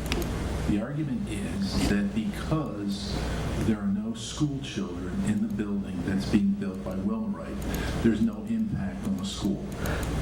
No, let me correct that. The part that will have an impact on the schools is the taxable portion of the project. Okay, which is small. Yes. Okay, so... I just want you to say it right. Okay, take that piece out. For the most part, though, they're saying there's no impact on the school because there are no Kids children that'll be in school. that will be using the school. And that drives me crazy because you're giving up money that you would otherwise have to reduce all of our burdens. Because every year that school budget goes up. So why don't you have revenue to offset it? I just have to interrupt here and say that Woodland Pond, Frito-Lay, Family Health Institute, all said taxes are too high in this town. We need tax exemptions from Ulster County, from IBA, which they all got. Why are taxes too high in this town? Because the biggest nobody's corporations paying in our taxes. town aren't paying their share. Well, that's why you and I have to have a Well, further discussion. okay. Now, I want to say one more thing. Sure, say as Just much want to as say you one more want. thing. Just don't tell me to rush the meeting later on, that's What okay. I'm saying to you is this. though. Motion to adjourn. If you follow that logic and you're saying to the school, okay, out of this eventual pilot agreement, if we can negotiate one, we want you, the school district, to give up what you would otherwise get so we have enough to offset municipal services. But the school shouldn't give up a penny. What they should do is, they should say, okay, we have this $50 million renovation project to finance. Hold on. We want the state of New York, instead of giving us X percent reimbursement, we want a higher amount. And then we want the differential funded by Wilmerite over the period of time of the project so that the taxpayers get a new building for nothing. So you want to negotiate on behalf of the school district? No, I'm just saying, I'm encouraging the school district not to sit out of this. Well, Councilman Logan said there's a school board meeting next Wednesday. He encouraged people from the public to go. Maybe this board needs to go, or a representative from the board needs to go to speak to the school board, because ultimately, it's the school board who's going to have to make the decision, not the superintendent. It's the school board who's going to decide how they want to be engaged in this process. And now, right now, they have not made a decision on how they're going to move forward with their construction plans for the 1, 2, 3, or 4 schools. So, in a way, until they make a decision what they're going to do with their own comprehensive plan, they don't know what they're looking at. But I understand what you're sort of somewhat saying in terms of having them start to negotiate. Yeah. Well, Plan we for it. could, if we want to, when we have the That's a meeting big with them, taxpayer ask them benefit. to, we can invite them to join the team, the They negotiating should. team. They should be part What of I just want the board to understand, though, at least from my thinking right now, what I'm trying to do is our assessor gave what she believed the taxable value of the property would be, how much they would have paid in taxes if they were fully taxable. So I've been using her number in my mind of what it is when we analyze any pilot that gets brought to us, how does that meet the total amount of money they would have had to pay So if it's they were taxed? $3 per thousand. Whatever it is, it doesn't matter, whatever it is. They believe that the number that the assessor came up with is not an accurate number to start with. So, and they have their reasons, and they can, explain it or whatever. And so what I said was, the first thing is there has to be a conversation about what the true assessed value is, what the taxes would be, because we can't negotiate a pilot and see that we're going to get our full value in whatever it is without knowing what the true taxes to be paid are. So there's still a lot of work to be done. Unfortunately, our assessor is now on jury duty for 5 weeks on a criminal case. So I was going to call the county assessor to ask the county assessor to step in and try to help assess what they believe the taxable value would be, so we get another opinion, because first we have to nail down that, because unless we really truly know what we're losing, we don't know what to negotiate to get. Let's just take an example. Well, I mean, Woodland Pond is assessed at $35 million. Okay? Use your mic. twice the size project. Okay, so Okay, I'm good that's- with 17 million. No, I'm not good with that. I'm good at looking at what we No, should she's be. saying they're assessed. Just- No, she's just- saying they're just assessed so at you know. 35 million, that's not what they're supposed to pay in taxes. Woodland Pond is assessed at Under 35 assessed million. at 35. And what they paid Under this year, assessed. under the pilot, to the New Paltz School District, on a $35 million assessment, was $132,000. That's like, So it would have been. that's just a little bit more than Susan was paying On before. 35 million, in this town, $3 per thousand, so it would have been over $1 million, like $1,050,000. Right. Yeah, over a million too, yeah. All right, so $1,050,000 they should have been paying, and the school district gets what, 60 to 70% of that money? So they're Well- getting 1/4 of what they should be getting. And that's Well, why, unfortunately, the people who and negotiated. that's why our tax bills are higher. Okay. So I would encourage the school district, I'm going to say this one more time. Well, go- They have a stake in this, just because But would you there are be not willing to going to go- be more kids in the Would you school be willing to go district. to the school board meeting next Wednesday? I've done that before. Which I'm going to be there. They don't like it when you come, Okay, Kevin. I'm not going to go. I don't want people criticizing me. Just so you know, I will be there. Stated on camera now, Kevin. I think there's going to be, I will be there, Okay. I no, believe. I will be in Washington. Oh, Kitty will not be there. I will be Back up. Yeah. I do encourage all to go, yeah. Actually, if I remember, Kevin, I think I appointed you as liaison for this And I town. haven't been to one meeting. Oh, the irony. Okay, so Jeff, you will come. and maybe- I absolutely will be And maybe there. I'll try to see if Yep. I could be there next week with you. I do believe, though, there will be a lot of public comment, and I hope there will be, but, because again, you know, the era of pilots where they were created in the late 60s under the guise of bringing in jobs and developing our community has not come to fruition. They're now discussing clawbacks, which Kevin would probably speak about. The success rate of clawbacks is minimal at best. They spent, I'll give an example, there was a clawback, I believe, in New York City from... Scratch back, or clawback? Yeah, or a clawback, but yes, it would be a scratchback, but I believe they went after Merrill Lynch. It took them about 2 years, and New York City finally got about $25 million. Now, does anyone have any guess at all what $25 million over 2 years means to Merrill Lynch? It doesn't mean Now It it means means that. But to Merrill Lynch in New York City, $25 million, what did it really mean to them? It was about $10,000 to us. Yeah, exactly. Thank you, Jeff, yeah. we have kids, we all have had kids in the school district, I still do. And so there's stuff that the school needs. The early education program was cut last year, I think, Yes. or threatened to be cut. But that's like a $150,000 program, okay, which benefits kids that need help getting started. The gym floor over there, I mean, all these other school districts, wait a second, have nice, new, shiny gym floors that just brought in a sander and resanded it. And so $900,000 that they would be getting would be helpful to the school district. I agree. The only thing I just want to say is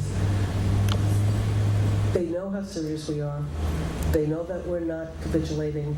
They understand that there has to be negotiations. They were at a point at one time where I think they felt that they had done everything they had to do and they didn't have to worry. I think they understand now that they have to be at the table and they have to negotiate. I think we're further along than we were, and we will get further along when we sit down and have the meetings with them. So we just have to get the meeting going, and we just have to keep working at it. I will just say that I did go up and see the RIT project that Wilmerite did, because I was up in Rochester for other reasons, and partly for my birthday, partly for other business. So while I was there, my husband and I did go over to the site at RIT to take a look at it. And I mean, it is a beautiful site. It's a beautiful site. They're beautiful rooms. But that's beside the point. I just wanted to go Did you go to the supervisor's office? in Rochester. No, actually, I met with the communications director for the mayor of Rochester.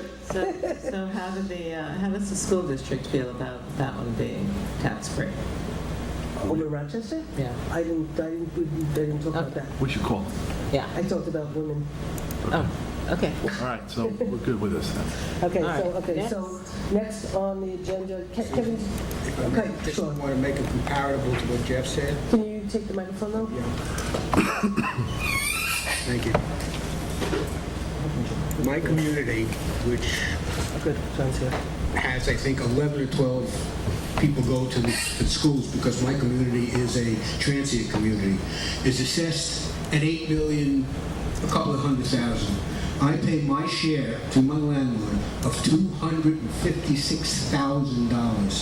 So when you talk about an IDA project, and you talk about Woodland Pines and what they have to pay, I think it's a little bit, this just highlights, you know, when Woodland Pines says, well, we don't have any kids in school, well, we have 11. But you're getting $256,000 from us, and you're getting $100,000 from Okay. Woodland Pines. Anyway, at the end of the day, I think there's not one person sitting up here who is not upset about all these people not paying taxes. Yeah, I'm just saying I don't think there's a person on this table who doesn't understand the implications to the community of businesses not paying taxes. And so we're doing the best that we can under the circumstances to try to move this along. And so we will keep up the good fight. So John, perfect timing. So we will welcome John up to our town justice, Jonathan Katz, up to the table, who wants to talk to us about hiring a court officer, and then Chris Marks is here, and he wants to talk about some of the issues about the parking and issues about the signage. Well, good evening. And John, we just need to Good evening, Judge. use a, All right, well, good evening. well, you gotta get it on and use it. He's always so quiet. And if you want the camera to see you, then you can sort of angle yourself if you want to see that. The reason why I came out tonight is because we have a great opportunity to Can you raise hire. him? I feel like I should tell jokes wanna or hear? something Hey, like John. that. Right up here. Anyway, Joe? Luis Torres, who is a New York State full-time Office of Court Administration court officer up in Kingston, works in the family court and Supreme Court, has come to us asking if we would hire him to help us with security at the Justice Court. And I would like you to approve his hire tonight. So just so I can explain, because I had a conversation with John, basically, he's got some court officers, and he's asking us to bring this very, very qualified person in, and he'll put him into the rotation. So it's not increasing the budget, it's not asking for more money, it's not asking for anything other than to get more qualified people who come to the court into the rotation for the security, and that's what John's asking, so. So you're moving up from single A to triple A? Exactly. Okay. Actually, I think we're more than AAA. Okay. I think we're really big league. We're the big leagues. We're going to the big league. So how many court officers will we have? Well, Luis Torres is really going to substitute for two individuals that we have there now, which I anticipate not being scheduled so long as Luis is available. So we have Scott, and we have Jim, and we have Frank, and we'll have Louis. Frank is also another New York State full-time OCA officer who works up in Kingston.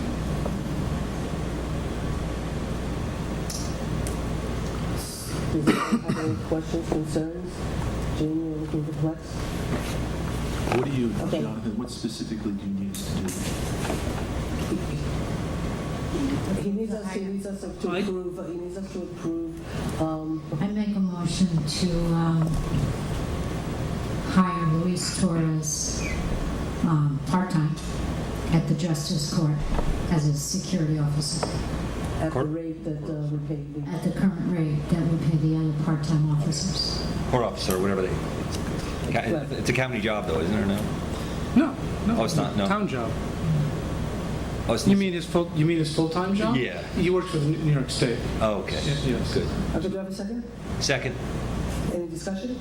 Just one piece of discussion. It's part-time, which is defined in New Paltz now as less than Less than 30 hours. a week.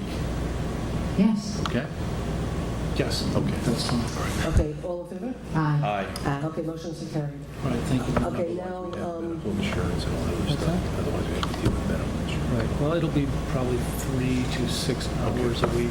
okay, Chris, why don't you come up here, because this is going to be part of the conversation. If you come up real quick.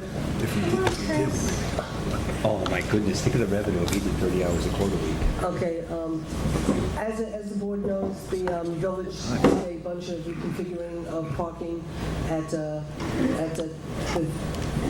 village hall and at our courts, and John's having some problems with it, so he asked if he could speak to us, and he has some problems with the signage.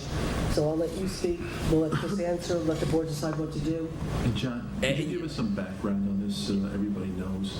Because not everybody necessarily knows what's going on over there. And also, and I'm going to interrupt you again, you sent an email out, so I actually went down and looked at the signs. So I was confused. If you could just give them the background also, where you used to park, the signage now where you're parking would help me too, because even I was confused going down there. Right, well, there, remember where the duty room used to be for the police department, when we had a police department there? In the back? All right, yeah, in the back, which is right next to the village. Parking enforcement. Parking enforcement office. That is, where the clerks have been parking since they took over the duty room to be the clerk's office. Before that, they parked on, was it the west side of the building where the public entrance is? The to big brick courthouse? face. Which is where the parking spaces are now designated by the village for the clerks to park in. So after we started to use the duty room for the clerks, the clerks would park right outside their office, right, so that they had, they were maybe going 10 or 20 feet to get into their cars. And then recently it came to my attention that the village had posted signs that said that those parking spaces were for official village business, which I thought we were conducting but apparently that may not be the case. And so I'm not really sure what the village wants us to do or not to do, but it's a very significant security issue for the clerks. We don't have a police department there anymore. They used to have, obviously, the police officers coming and going. We had full-time staff there. They had cameras up that were set up so that they were monitoring the outside of the building, the hallways, the stairways, the courtroom. So they could keep an eye on what was happening with the clerks. The clerks had buttons at their desks in which they could push, and the police could come up right up to the courtroom. And obviously, we don't have any of that anymore. So I do not want the clerks to have to walk that extra distance between what essentially is their private non-public ingress and egress all the way across the lot. They've had problems with people who are hanging around what people know where the public entrance is, and they've been confronted by people there for one reason or another, and they don't feel safe walking that extra distance. There's no security there whatsoever during the day, and so really to minimize their exposure out there, I think it's reasonable for them to be able to park much closer to the door where they work. So, Let me ask you a question. So, are you telling us that the village board changed and instituted signage and never contacted the two judges to let them know this? Well, I mean, I'm asking. Let's ask John. That's correct. but they didn't contact the town board either. Well, we did discuss this. Well, no, we did discuss We this. discussed, but it was, we discussed, that's the point I'm trying to make. I We would discussed it just because I think- found out about it because of Chris. As a Right. courtesy, Right. that if the village board had conducted it at their village business and village board meeting, that one of them would have reached out to the justices before they determined this. Well, they didn't reach out to the justices, they didn't reach out to us, they didn't reach out to anybody. The only way we found out about it was somebody from the village reached out to Chris to give him a heads up, which is how we found out about it. I reached out to the village because I was very upset about it and said, how could you not talk to us and make this decision before you talk to us, because it impacts our court clerks. And they said, but it's all fine and it's great and it's all going to work out and it's not a problem. So here's my question. Okay. We used to have a full police department there with all the police cars, right? The motorcycles, the snowmobiles, the, what's that called? ATV. The ATV, what's that big van called? RV. That big RV called? Command. The Command Center? That takes up 5 spots. So you had all these vehicles there, and then the police department was moved, correct? I understand that that's the case. They didn't tell us where they were going. Right, they didn't tell us. They didn't tell us. So, my question is, They're on South Putt Road. in case you- Point of clarification. thank you. I am trying to move you guys down there, but I was told you didn't want to move, but you might have to. It's like that little joke where your parents left you and they didn't tell you where they were going. That's what we feel like in the court. They took the cameras with them. They took everything with them. So now that you've been left there alone, home alone, there wasn't an issue with the village before with your clerks, staff parking, correct? None. Okay, so how many people do you have, how many cars do you have parking during the day? 4. 4 cars. And instead of parking right next to where they go in the building, they want them to park how far away? They want them to park all the way at the east end of the building near Platic. Opposite. Yeah, the other end of the building. Okay, and when they park, are there, I mean, there's not a big demand for parking there right now during the day, is there? I don't, Yes. There has Yes. become If a it's demand? a non-metered spot, they'll fight over it. Because Okay, that's so where the these are college people and that don't want to pay for parking. This is correct. Okay, so, and that's another problem. But for the most part, it's 4 people, and they want you to park on the other side. Now, when court's in session, it's typically after hours, right? 5:30, 6 o'clock. Well, the clerks are there, though, also during the day, though. Right, but even at night now, so you still have parking issues then with people trying to use free parking? Yeah, I've been through there at night to look at the parking, and it's like college is in. There's usually not, especially if court is very busy, they're parked everywhere. Okay. So, it's Is the definitely- village allowing or letting those spots to people for a certain amount of money? I have no idea. The idea I was told was at the beginning they were going to meter some spots, then it was going to be parking by permit only, which I'm not really sure. I never got into the nitty-gritty. For parking. No, we own the building, don't we, that we're in? No, But we don't own the dirt outside. We own a portion of the building And part of the dirt. and part of the dirt. I will just tell you one very quick little aside. Last time around, okay, the mayor had gotten mad at me for some reason and told me he was going to take away the parking from the police.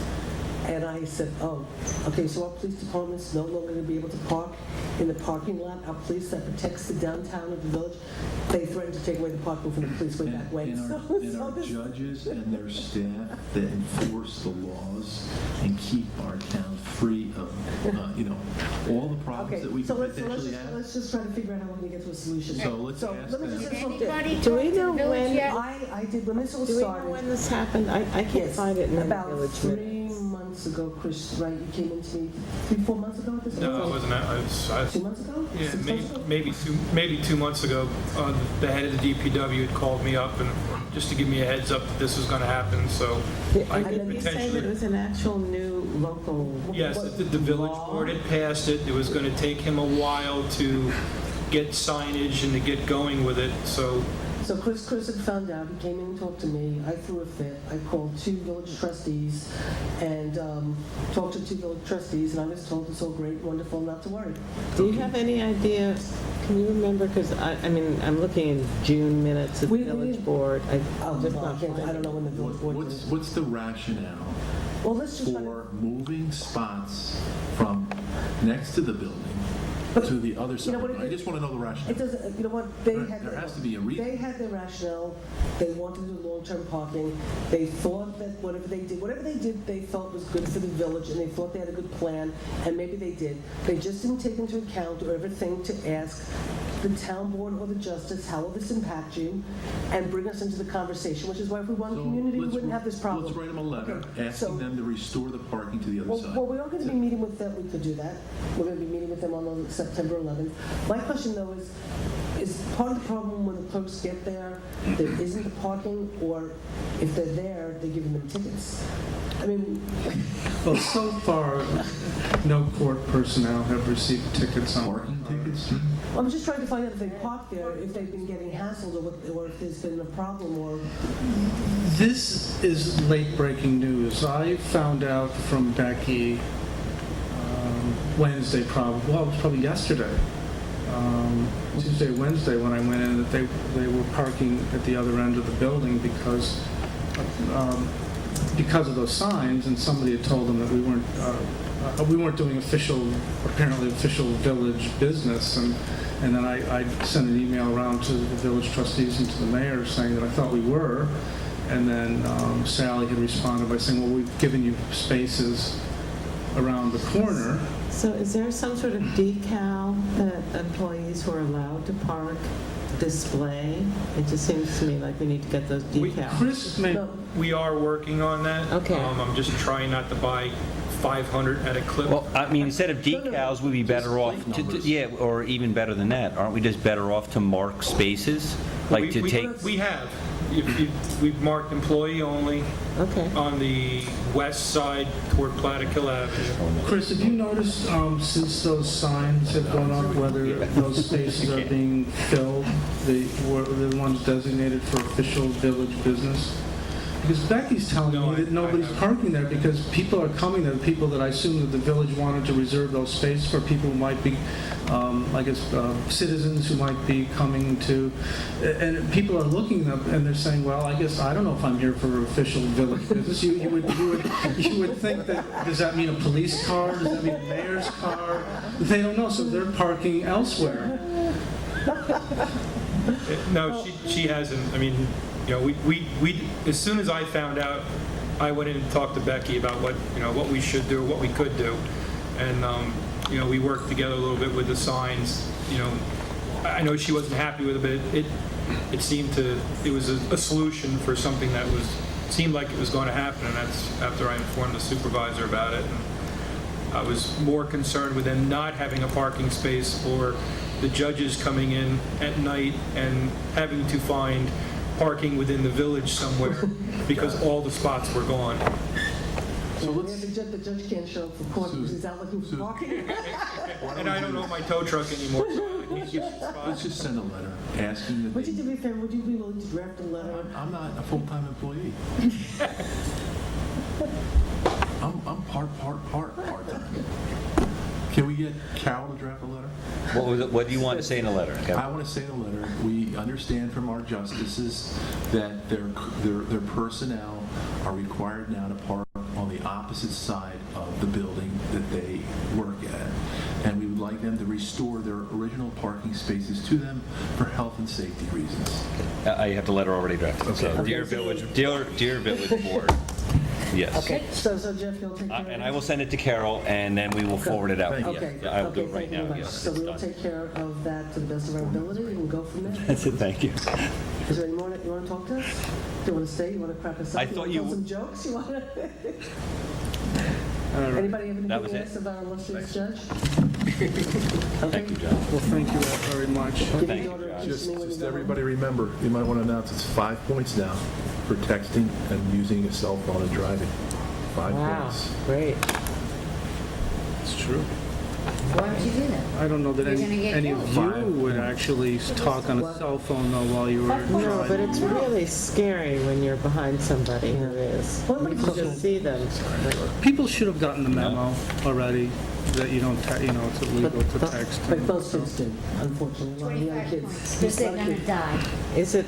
It's apparently more dangerous statistically than drinking and I'm driving. sure it is. But you see cars now, you see, and I realize what's happening. You see them coming towards you and they start to Yeah. veer in. That's probably what's going It's a on. test.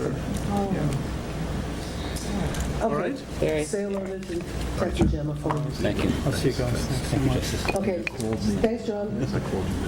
I'm requesting a 2-minute break. A or 2-minute bio break? You can proceed without me. Okay, Kevin, did you want to do accessory apartments? No, for a couple of days.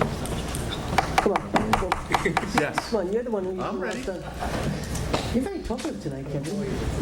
It's because I had some chocolate. Did you want to do accessory apartments, or we're not going to do that tonight? All right, so what we've done is Stacy and I met to discuss how we should notify prospective buyers of real property that their property had a CO or certificate of compliance to use the property with an accessory apartment, okay? And according to Stacy, this accessory apartment requires that you occupy the property as your principal residence. So what we've decided to do is when there is an applicant for this kind of use, there will be prominently displayed on the certificate of occupancy exactly what you can and cannot do. And that will put all buyers on notice and all lenders on notice that the property has this specific configuration. Okay, so you guys are working on... Okay, great. Okay, I'm going to do the administrative assistant, and then I'm going to actually turn the meeting over to Jean Galucci. When we had a former bookkeeper, she had two assistants. Well, she had one assistant that was part-time, and then she also had Carol West, who worked partly for the bookkeeper and worked partly for Chris. Once we moved building and grounds up there, Carol West became full-time, and at a certain point we moved Chrissy back here when we lost somebody here. We have a new bookkeeper. She has nobody to help her basically in terms of doing a lot of the data input. She's doing a phenomenal job, but she's really working hard. We have money in the budget. That's not a problem. What she asked was that we put in an ad for a administrative assistant for the bookkeeper, $12 an hour for about 15 hours a week, which would be about $2,400 going to the end of the year. And the money's in the budget because we had somebody for her. We just don't have anybody in the place right now. So I'll make a motion to put an ad in the paper for a part-time administrative assistant to the bookkeeper. Second. okay. Just for discussion, do we also publish a pay scale for that, or is that something that's decided upon hiring? What we did was we looked to see like what some of the part-time people. No, I'm good with what we're paying. Did you publish it, or Range, Jeff? You're looking for No, or do you want to put a range in? Yeah, I think the part-time, we should probably just. Or do you want to put a range in, whatever? That's a good question, Jeff, because it would have to be relevant to, that's going to be a union. That's what I was wondering. I think we're going to, Isn't well, it going to be part-time permanented? I think we're going to end up in a union situation here, so, and not that we oppose of the position, I think we need to, We're yeah. not doing a temporary hire, are we? Well, actually, I mean, we have to do the budget for next year and see what we put into the budget. Okay, do we not know? Or are we hiring part-time permanent to help Arlene?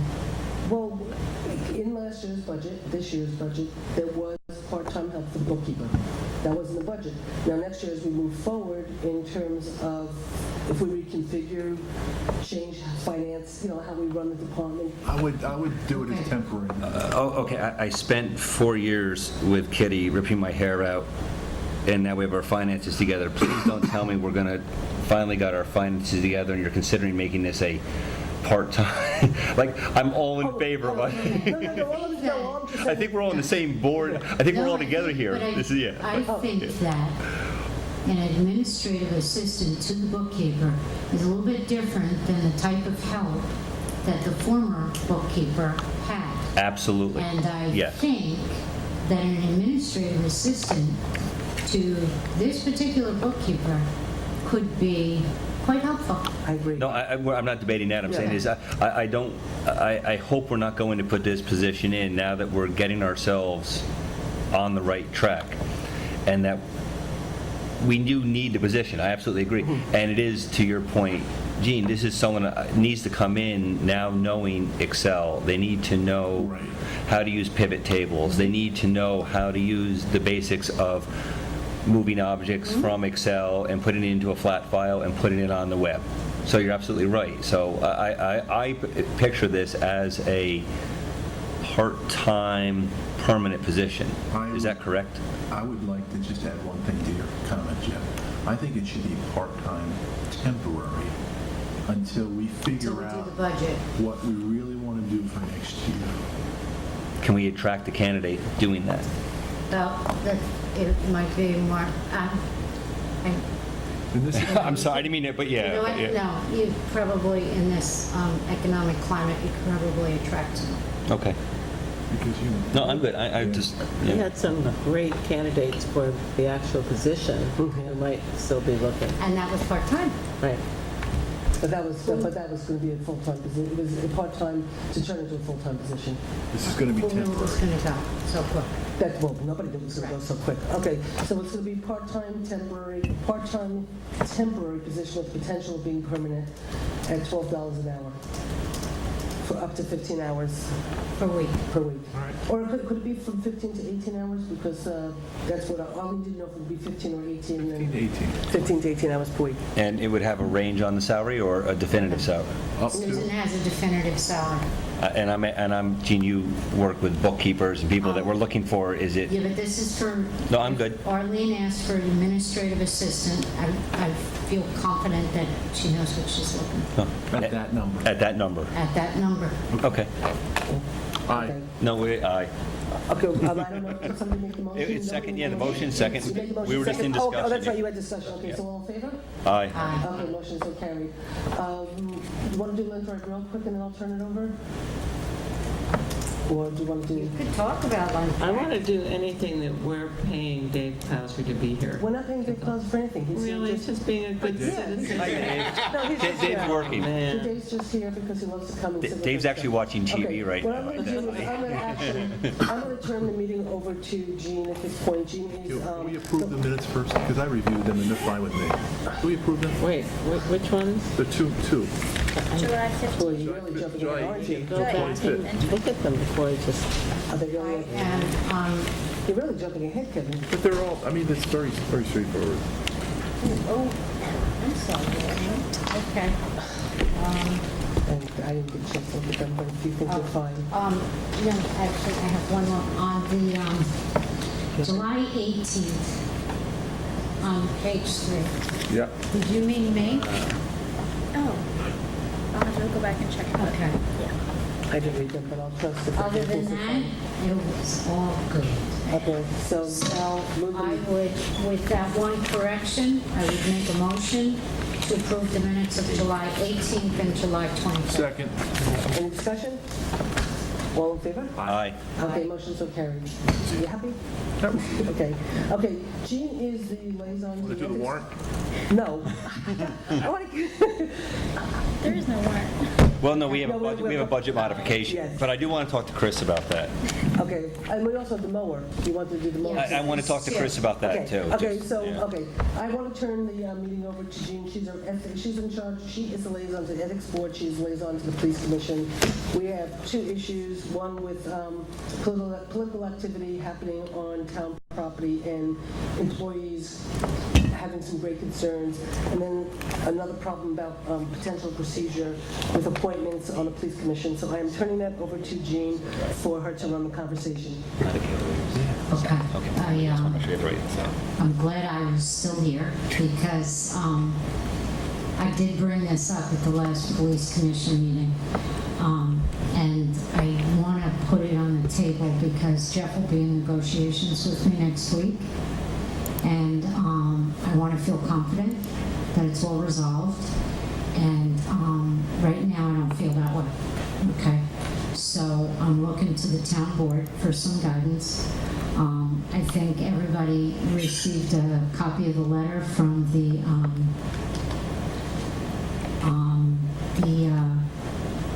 Police Association, and they expressed some concerns. I believe that a copy of that letter was forwarded to the police commission. Is that right? Okay. So I thought that I reviewed the rules or rights and duties of the police commission. And it says that the commission shall appoint a member to go into our union negotiations with us.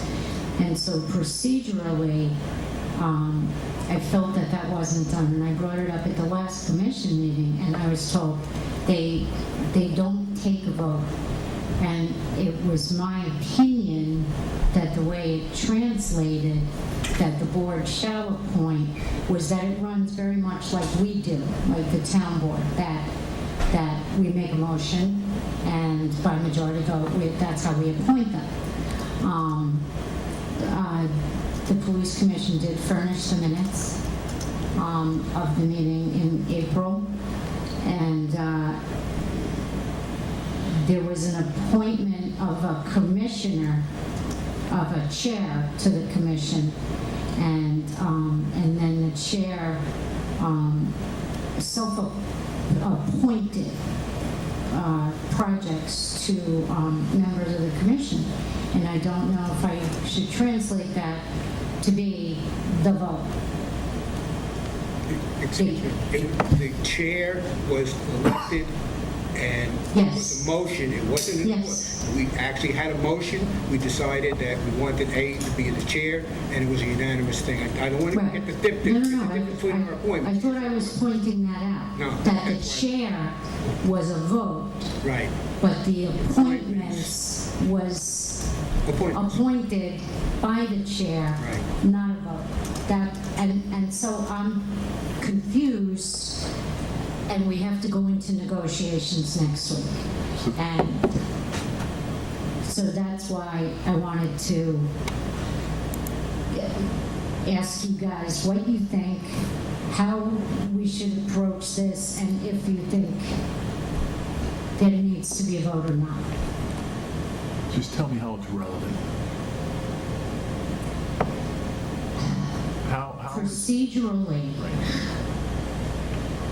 the process says that the police commission shall appoint a member to participate in the contract negotiations. for the police contract? For the police contracts. Okay. And so how does that affect the process? I mean, Procedurally, it is my opinion, that,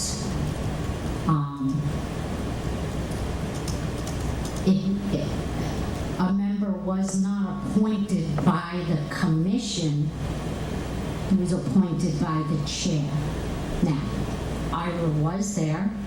Ira did explain to me that that's what they always did, but I think you all know I'm like a procedural hound, and so what impact would it have on negotiations then?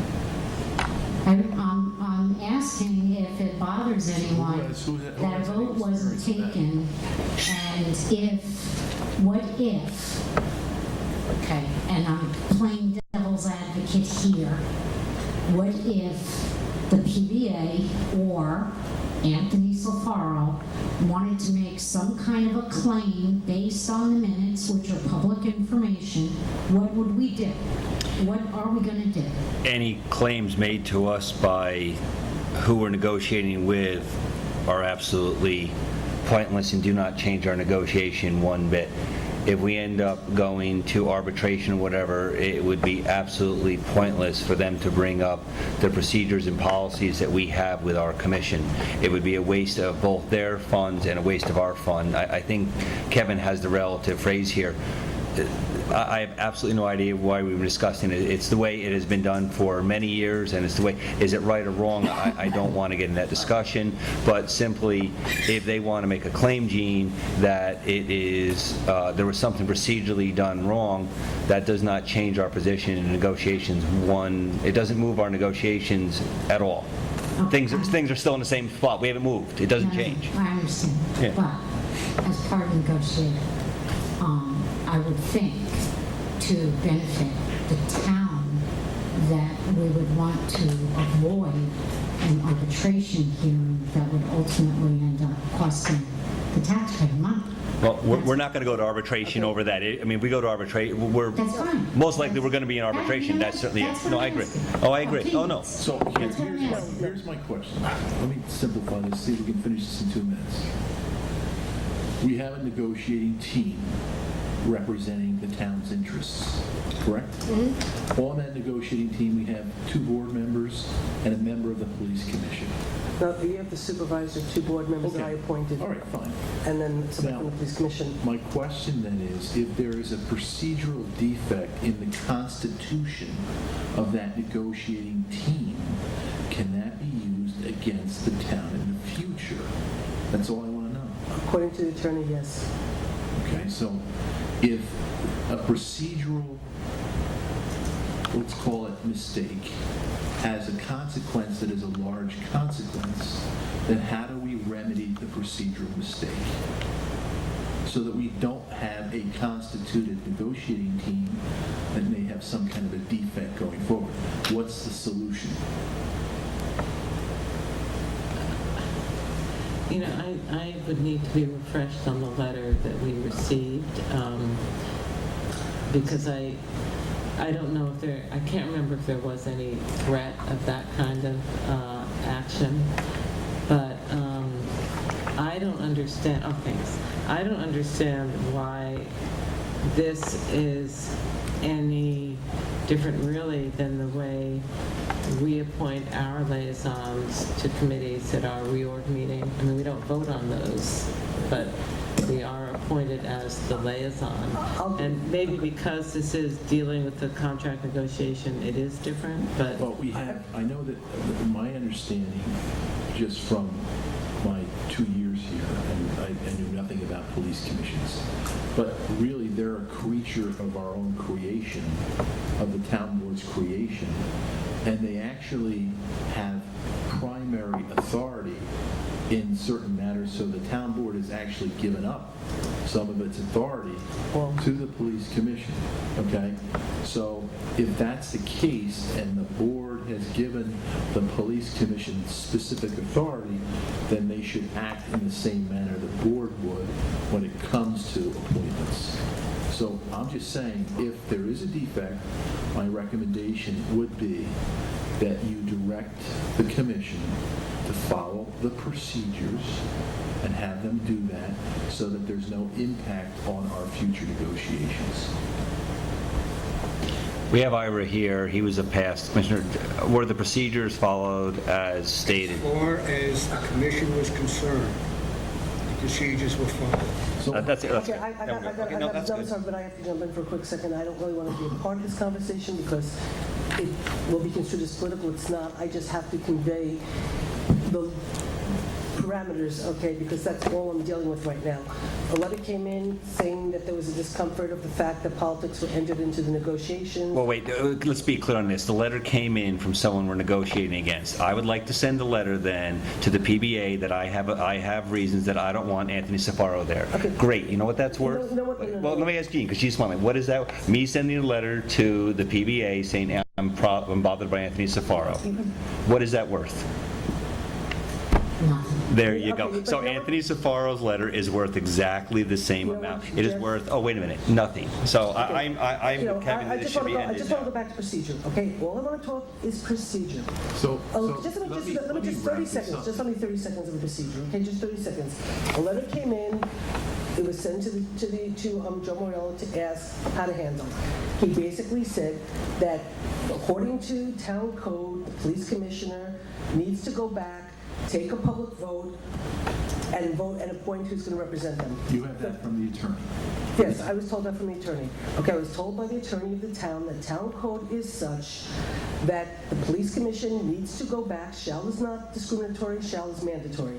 The police commission needs to go back, make an appointment, do it in public, then it's all done, it's procedural, it goes forward. They could address this, they could say this letter means nothing, just like Jeff said, it means nothing to him, it means nothing to them, okay?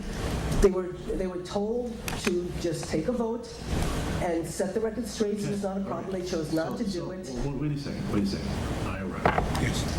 Were you aware previously that it was a mandatory vote required? Were you aware of that? Or were you just following past practice?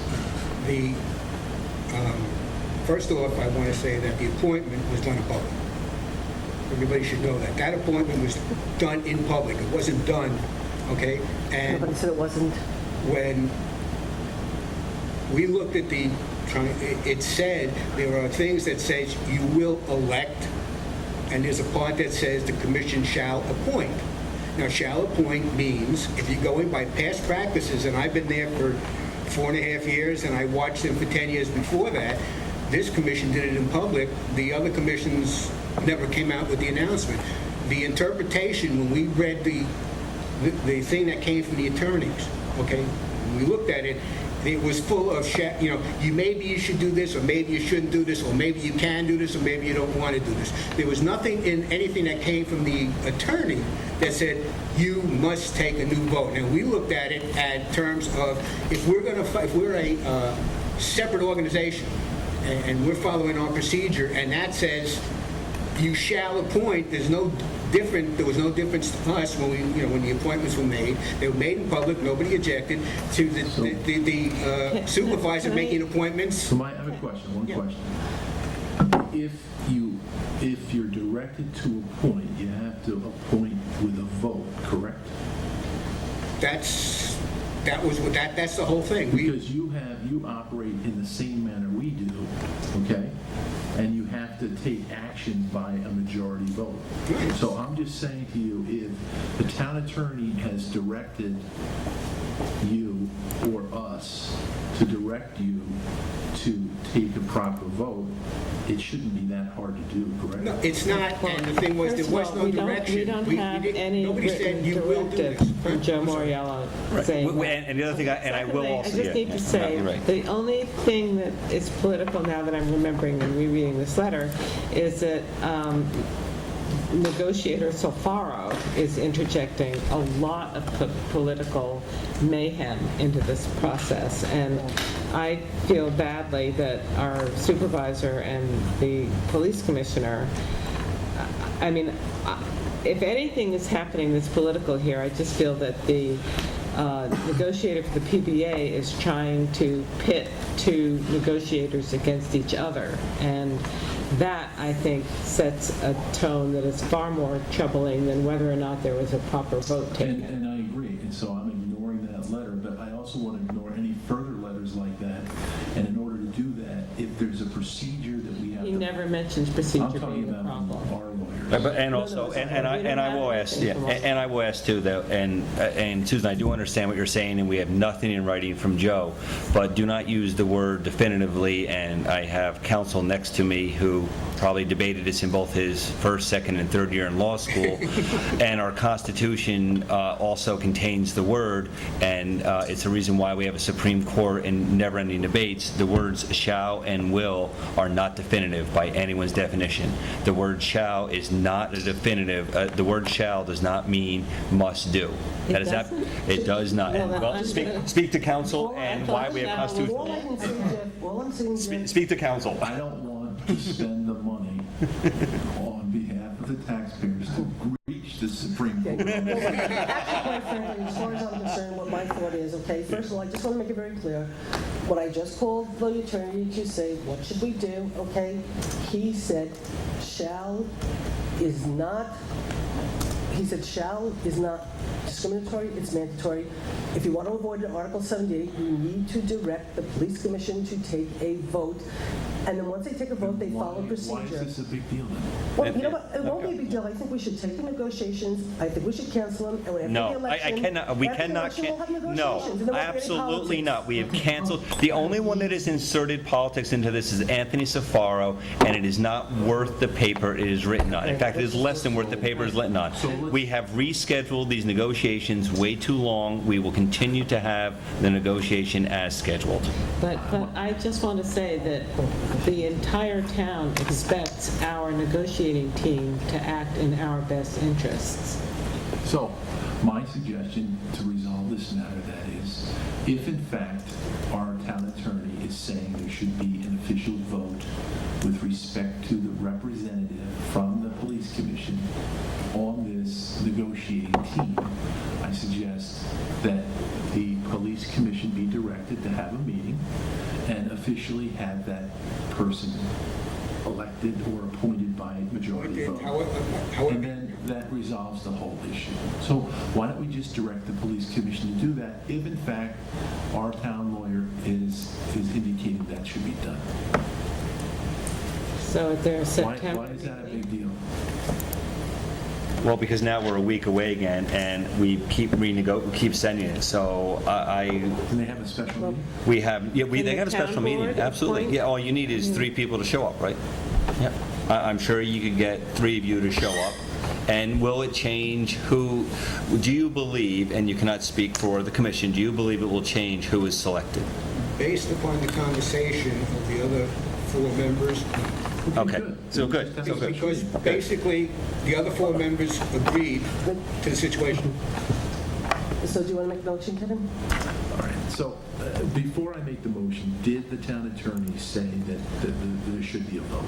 The The town town attorney attorney said, the town attorney recommended that he advised that it would be wise for the commission to enter into a formal resolution of appointment. All right, so I'm going to make a That we motion. all got this email, I'm gonna as make well as the commission. I'm going to make a motion for the town board to direct the police. Well, wait, we don't have anything in writing from an attorney that's telling us this is something the attorney needs to do.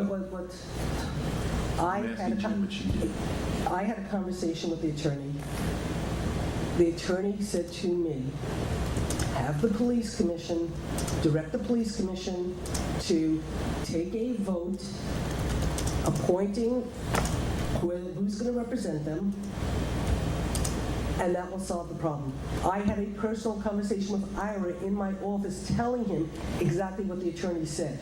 Okay? The police commission chose to not do that. Okay, so I had another conversation with the attorney. I'm not going to even say what was said because he did not put it in writing. I asked Jean to then follow up and make the call, and for Jean to go to the meeting, to Jean to deal with it, and that's all I'm going to say. okay, so my motion is that the town We board. have to take a, no, excuse me, does this mean also we have to take a vote on everybody who's appointed to every committee? No, I'm just wondering, no, because if we're gonna do this, let's, you know. Ira, it just happens to be in the town code, and that's what I explained to you. Yes. That in the town code, according to the attorney, it says, the police commission shall appoint who represents you on the Absolutely. negotiating team. Absolutely. And you said you didn't read it that way, and I said to you, it doesn't matter how you read it. The attorney read it this way, just take the damn vote, and let's be done with it. And you guys chose not to do it. Okay, so I'm going to make a motion. But I don't want to miss negotiations coming up. That the town board direct the police commission to schedule a special meeting for the purpose of having a formal vote to appoint one of their members to the negotiating team for the police contract. Second. I just would like my clarification. Does that mean that we now, because if we're going to have to No. take votes on everything, then let's get it all done. Whatever your... Ira, I said it's a town code relative to this particular issue. Okay. All right. I just want to, Susan, if we I have to do understand it, that, let's but- do it all at once. I just think this is so silly. I can't believe we're letting an outside party try to direct and even have Well, this conversation. that's what The whole concerns me. conversation, I vote no. Let's just vote no. It's ridiculous. I'm going to send a letter to Anthony Safaro, by the way. Tomorrow. In fact, I'm going to write it right you know now. what, you know what, I'm going to send a letter to Anthony Safaro and to the PBA stating He's injecting that I cannot believe you're letting Anthony Safaro inject politics into this policy and that you're making a grave mistake. You know what? And I'm going to file an Article 78 if they won't come to the table and negotiate faithfully with us, because it's disgusting. Yeah. It's you know what? absolutely You know disgusting what? that Actually- you're being manipulated by Anthony Safaro. Jeff, it's not a matter of anybody being manipulated. Absolutely. There's Wait, got no, to let's end this. I vote no. be a trust when you go into the negotiations, and there's got to be a trust Can we just between take all of us. Can we just take a vote? Go ahead, No, go I vote ahead. no. No, it's ridiculous. I'm voting yes because if there's a defect, I want to cure it, that's all. And it can be cured by taking a very quick action. It's not like it's a burden on the police commission to do this. So, I mean, if the word appoint implies that you have to take a vote, is that what the word appoint That's means? what the commission, Because in that was the thing case, that hung up none the of commission. us are legally appointed to any of our, No, Lights off Kitty, it happens, it's Right? specific, Kitty, it's specific but to we're the town arguing code. about the word appoint. No, we're not. It has to It do with doesn't- town code. I know, and but it the town says- code doesn't say shall vote. No, the town code Kitty, says. if there's a specific provision that deals with an issue, it gives you specific directive. Then if there is no specific directive and it's silent, then you can choose to do what you do within your organization. But if there's a specific provision that tells you that you have to take action, then the question is, how do you take action? And you would think that we take action by vote. We have to. We've given the police commission authority to act within a certain scope of work, all right? Okay, but this- So I'm just asking them to take action. Okay, but that's all. again, just so, and I'm so done. Okay, it is, just so you know, this is, it's 34-1, definitions and words, rights and duties, police commission. Number 7, appoint a commission member to participate in the town board's negotiating team for contracts involving commission officers and the PBA. The chief will be a member of the negotiating What's team. the first part of that? That's Before it. it says appoint. Appoint. And what's the first? A is accept as may be provided by the laws of the state of New York and subject to the limitations contained in this document, the commission shall. Okay, so the commission, that section says the commission shall. But shall is not a definitive word. No, but Jeff, it's the commission. So the members of the commission have to take action. So they just have to take a vote.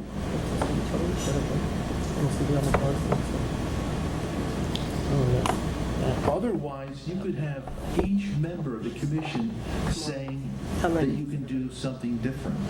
You have to take action by a majority vote. Otherwise, you don't have any affirmative action. Well, then you go to jail. And I don't want to waste any more time on this. Okay, anyway, we have a vote. So anyway, Kevin, your aye. Jeff, you know. Kitty? I'm a reluctant yes. I mean, I just want to get this done. Okay, aye. Motions are carried. Okay, Jean, you have the next issue. Now let's get to Lynn Drive. May I ask that you send us the letter, that, what you just said? Sure. Just so that we, you know, I don't want to have, it's the same thing. We'll just send you a letter directing you to just... I would also, next time, like us to agree to write a letter to Anthony Safaro, because I think he's just sabotaged our negotiation spirit in a really Absolutely. destructive way. Anthony Safaro has now just put the first shot across the bow. Why don't you write a letter? I'll do it right now. Send it to the next Anthony board meeting. Safaro has just put a shot across the bow, and now the board has dropped its sails. And we dropped our sails, and we're going to come. I happen to disagree, but I don't want to get into a conversation about it. We're not going If Jeff wants to draft a letter for us to consider, I'm more than happy to look at it. Okay. Okay, Next Jean, on the agenda. Okay. I was contacted by some people in town hall that have been approached physically and by email on their town computers regarding political solicitations, and so She's a full pack. I had a meeting today. The ethics committee actually met today. They had a meeting anyway. So I brought to their attention that employees had come to me and shared this information with me. And the ethics law that we had all worked on and they had worked on was almost ready. Whoa. Except that I have now, based on this, for the future people, like the next couple of decades, I've asked them to consider a model, local law prohibiting political fundraising on public property. Because I think that the employees, one of the things maybe we don't consider as the people that run for office, maybe we don't consider the feelings of the people who work here, and how compromised they could feel by a political candidate who comes into town hall, or a solicitation that comes across their computer. So I wanted to let you know that I have asked the ethics committee, the ethics board, to review this model law, and I've asked if they would consider adding a section to the ethics, the model law that we all worked on with them, and as if they would add a little section for that to prevent it from happening again in the future. So they don't feel that the language in our current ethics law that talks about political activity is sufficient? No, because it didn't address the employee. Right. But it said employees shall not engage. So it seemed to me that it really means if an employee can't engage in it, you cannot force an employee to engage in behavior that's prohibited. Does it say shall? but It said shall. It said It does shall. say shall, it does say. It does say shall, so that's it. But it says no municipal officer or employee shall use his or her official position to obtain, provide, or supply any municipal resource, including blah, blah, blah, blah. It's not, it's saying the employees can't engage in the political activity. It doesn't protect the employees from being solicited on town property. That's You know, different. if you want to solicit To me, a that town does. I know. employee, I mean- no, you could go out, you could grab them on the sidewalk when they go in their car to go out to lunch. You could grab them, or if they're going to Stewart's for a cup of coffee, you could grab them then off of the town property. But when they're here and they're on town business, they're working, they shouldn't feel compromised by anyone. Not an existing elected person. No, I understand that. I just think that the fact that they aren't allowed to engage in political activity means that nobody is allowed to come into the building and engage them in political activity. No, I think that, okay, then that will be your challenge to the ethics board, because I believe that their interpretation is that the employee or municipal officer will not conduct the political solicitation. I think that's their interpretation, which is why they felt that that was not sufficient enough. Well, what, I just don't like passing laws just to pass laws. There's gotta It's be- not passing laws. We It's, reviewed the entire ethics law, and we didn't pass it yet. No, I know that, but what you're saying is you're referring this new potential model law to the ethics board for their review? For a section, for an Okay, so- addendum to our existing. They, just to clarify, Kevin, they came to, we have an ethics law. They've been working on review. We have an ethics law. I know, that's right. How can I forget? Remember? Okay, yes, I do remember. Okay, and unfortunately, I helped to create the ethics law. So, no good deeds goes unpunished. But anyway, so we have an ethics law. The ethics board has been working on revising it for a while. They came, we had a bunch of meetings. They were probably not very pleasant meetings. Anyway, they went back. They're supposed to come back to us with their revisions. Gina's just saying what they want to do is just add, they want to tighten up the ethics They want to law. add some provision. Right, exactly. So what's the reason for having this new provision? What has been our experience in the last 10 years, let's say, with the kind of activity that you're trying to prescribe?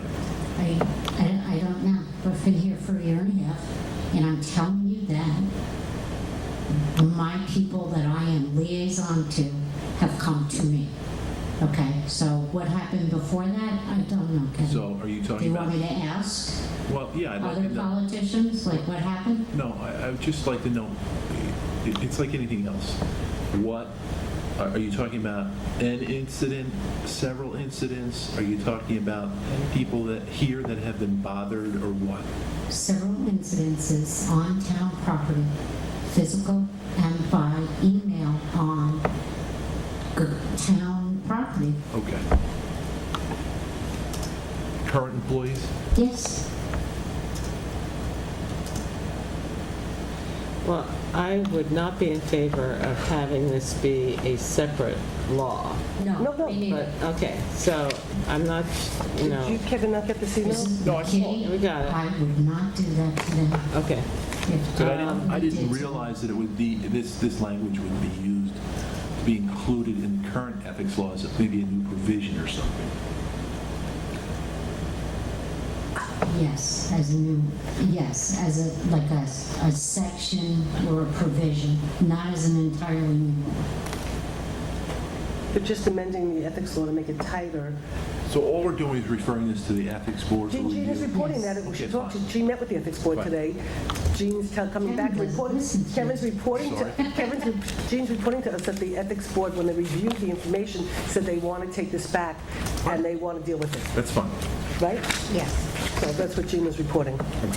So who drafted this? This was something that Joe sent us when I referred this to Joe, and we, because it was sent to the union person also. so I just sent it to Joe. Actually, Jean suggested, I was away. Jean suggested to send it to Joe, and then Joe responded about that we might want to adopt something like this in our ethics law. Okay. And then you guys both said you didn't Okay, want to... well, I would like the town board to step away from this until the ethics committee comes back. Well, that's why we are. Right, That's what so Jean's thank you for the report and We're not the taking any update. It was lucky for us that the ethics board was meeting today anyway, so this was appropriate timing. So Lent Drive? So moving on to Lent Drive. Okay. Is that it? Is that So the with last Lent item? Drive, just very, very quickly, with what? Well, wait, Actually, We can didn't we, edit. We did. we did add it, but can we, Yeah. before we... I added it. Do you want to do these financial things Yes, first I so that do. we don't forget Yes. them? Yes, I do. Go ahead, Gene. Can you take care of those financial things, please? well, Chris, come on up. Or is it come on down? You know what, the lawnmower, and Kitty has sat through this. This was a question I had many years ago, Chris, so you're probably just validating the answer. We seem to, every couple of years, be buying a Lowe's lawnmower at $1,500 to $2,000, and my question always was, aren't we just destroying these? And we were assured they were fine. I'm taking by your request for a commercial mower that it wasn't fine, they're being destroyed, and we need to get a commercial mower. The town You need to currently speak up, owns... young man. Oh, give him a mic, or, there you go. The town currently owns 2 commercial mowers, both about 8 years old. Okay. The primary mower we're using is spending more time in the shop than it is out mowing. It's basically, it's the largest mower, we use it for everything. What I'd like to do is put another primary mower on so I can rebuild this one and I can swap off the usage. Okay. The plan for next year is to be able to go out like a landscaper instead of parking a mower everywhere, to put these things on a trailer and be able to hit all the fields at once with 3 machines, and it'll cut down our time in half. Love it. Okay, love it. Now, can we look to sell, I know we have several of the high-end garden tractors about, can we look to start? There's not much left of the high-end garden tractors. They're used for Home. grading the fields. They actually serve a purpose. Okay, or can we look to sell those as excess inventory, or do they still have a purpose? Appreciate his honesty. Oh, absolutely. And this is why we love Chris. This is why Chris is not allowed to go anywhere. Not much left. No, this is why we need Chris. I mean, if you haven't been out to the town garage in a while, I invite you to please go out and Chris give her a tour, because you would actually appreciate it. Because you know what? Everything has its place and everything is in its place. It is perfect out there. So I thank you, Chris. So there's no excess inventory of which to. No. Okay. And I would, I thought about selling the one mower, but it's, when we get into the mowing season, it's nice to have a backup. Because, all of a sudden mowing starts and, the last thing the ball field or the baseball people want to hear is, we didn't get to your field. And I guess the last question is that then we will not be purchasing any more of the garden-style tractors. Then we'll now be in a rotation of commercial commercial Again, mowing. Like I said, the garden tractors do serve a purpose. We have to groom the fields. Now, these commercial mowers aren't made to tow the groomers. Now, be careful, because you're talking to 2 gentlemen that have groomed many a field by towing a chunk of fence behind themselves. Well, we no longer tow the chunk of fence. Singing YMCA. There you go. I never sang the YMCA, but I have groomed many a field in New Paltz. Baseball Association has a cart, which they pull it with. We use the small mower up at the Field of Dreams that we keep there to do the same thing. And the other mower was actually, we got, we'll say, shared services from Laura Pettit. So I send one of their large mowers up there to mow for her, and we get her what's left of her small mower. Okay, good. So what do we have to do, Gene? I make a motion to approve the purchase of a new mower split between recreation line 7150.44 and 7150.46. Cost of the mower is $11,049.71 and is on state bid. And I'll second that, just with a quick discussion to you, Gene, is does this qualify as something that we can take out of the park recreation funds? Yeah, because he's going to use it at Clearwater Park. No, I apologize. Oh, no, the recreation funds that we take from, that we receive from approved lots. No, No, I don't think so. no. Could you look into that? Well, It here's does the not. thing. One budget line has 20,700, and he only wants to take 5,500 out of it. And one budget line has 11,660, and he wants to take 5,500. And hold on, I'm not done yet. I'm gonna finish breathing. But wait, there's more. But wait, there's more. And the recreation season is nearly done, with the exception of mowing the fields for, we go into football. No, it won't be that much. No, You're we're- right, we're- Gene, your Right? logic is We'll right. be winding Yeah, down. no, we're done in, I'm just a girl. no, I mean, I would, So, oh, don't just say just. if there's Say shall. $31,000 left, I mean, it sounds like there's enough money. Oh, I'm just wondering if this is, I absolutely, I didn't want you to, yeah. The Okay, field we're good money, with it coming out of the reserve recreation. money, right, if something like this, $11,000, the thing is, you might want to keep that money there in case there's something like 30 or 50,000 that we really, really want. Okay. What we're looking No, to that do, makes so sense. we're looking at getting the concession and going, there's a lot of things we want to do for recreation. Let's Yes. use the money for That was construction. my point. Thank you, I'm just trying to say it Wait, straight out. which recreation fund are we talking about? This is coming out of our budgeted money that we have Okay. and whatever, it's not coming out of the Parkland Reserve. Okay, thank you. Okay? All in Aye. favor? Aye. Aye. Okay. Wait, did you get the second? Yeah, I seconded it. I second for discussion. For the purposes of the EV car, I just talked to Dave real quick, and we can do the resolution, and then what it does is, basically, the planning board will then have to, which I think George Lithgow's already doing, is to streamline the zoning so we could actually do the EV, and then we So can... moved. Do I have a second? Second, or Kitty seconded. Okay, all in favor? Aye. Okay, motion so carried. Aye. Okay, We have something else here, a transfer. What is the sustainability thing that we got in our package? I didn't get a sustainability. talking about, It's in our documents on the website. Let me find it. It's very interesting. I'm sorry, thank you, Chris. Thank you. What have I done with it? what did I find? Sustainable Development Report. It was in our online package. Yeah, but there's nothing in the... I don't think there's anything we have to do. I think it might be Just- just Just, light For our information. education? Probably. Well, okay, in the future, the thing that really jumped out at me about this that we've never addressed, and I leave this as my bequest to all of you, the whole issue of home business occupations is something that we haven't really dealt with in our town and should encourage, and most of them aren't permissible because we don't have, the well and septic and smoke alarms and safety inspections on all of those. I suspect there are a lot of home occupations in our town that for a small annual fee, we could have them inspected and make sure that we get smoke detectors and all of that. But in terms of this sustainable development thing that Carol Connolly probably snuck in here for our education, that is a missing link in our sustainable development growth for the future. It cuts down on car transportation and all that good stuff. So while we're looking at accessory apartments, we should also start to think about updating our code about allowing more home occupations. Soapbox removed. That's the trend. Yes, it is. Okay, Gene, is there any other financial matter that we have to...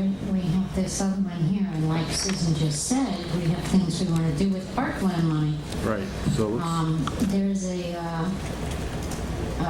resolution for transferring $21,090 out of the parkland funds, which we apparently approved June 20th. Okay, Is that the We pavilion? said the pavilion, we ordered the pavilion, and then we ordered the pavilion, we signed the contract. It should be here in 3 weeks. Then we're going to hopefully get the pavilion up in September, and then we'll move on to the sewer and the concession stand. So this is to pay the check to, for the contract that we signed. Recommend. Okay, but I want to be specific so that also the budget modification is very clear so that it's done for, so the transfer is going to come out of T&E, and we're going to increase this revenue line, and we're going to increase this expense line, okay? So, Jean- And so I'm making a motion that we approve this budget modification as well as the transfer. Right, this is actually, Linda Hannigan, the auditor, actually wanted us to start doing it this way to make sure everything was done correctly. Right, So so your budget will always be Right, balanced. right, exactly. Consistent with the memo from our bookkeeper on this matter dated August 22nd, 2013. Yeah, that's the one. So, who moved it? I Changed it. Second. Okay. All in favor? Aye. Motion so carried. And that's, Do we have any other business? yes, we do, Glen Drive real Okay. quick. And that's it, right? I don't think we're missing anything else? Okay, we got a email from Chris talking about the problems with the gate, and he sort of said we have to sort of try to get some kind of resolution soon. Chris and I know that there's two sides of the story, and there's lots of people with lots of opinions. Is that The Rock? Is that The Rock? But Chris is really concerned about the impact of the gate being closed with a big gigantic rock and a fire truck trying to get through the gate and then blowing out, and then the town being liable. And he was really concerned about that, so he said we sort of had to move forward. We talked with Dave Klauser about what's still left to be done in terms of the easements. We talked to Joe Moriello in terms of certain easements weren't signed, if we could still dedicate the road relative to easements not being signed. But under highway law, Chris has the right to go onto private property if it means the maintenance of a road. We know that there are issues still relative to the speed limit, mostly truck traffic, some of the things that have to be done with the bike path. And so I guess Dave would give a quick update. Chris did not want to dedicate the road until there's still some more work that has to be done relative to getting the dirt removed. And so, I mean, in some ways, it's like we can't maintain the speed without the police until the road's dedicated. But we can't, it's like a catch-22 in certain things, but we have to sort of figure out a way to make this work for both sides of the Hatfield and McCoy fight. But we do have, though, I did get from the New Paltz Town Board, we all got an email from Dan Winfield that he asked to read into the record. So I will just top line it really quickly, and then I'll give it to you for the record. But one has to do with streams that he asked Dave Klauser regarding the apparent ineffectiveness of runoff streams, which don't seem to be dumping water into ponds to prevent erosion, but have not yet received a reply. This matter should be clarified prior to road dedication.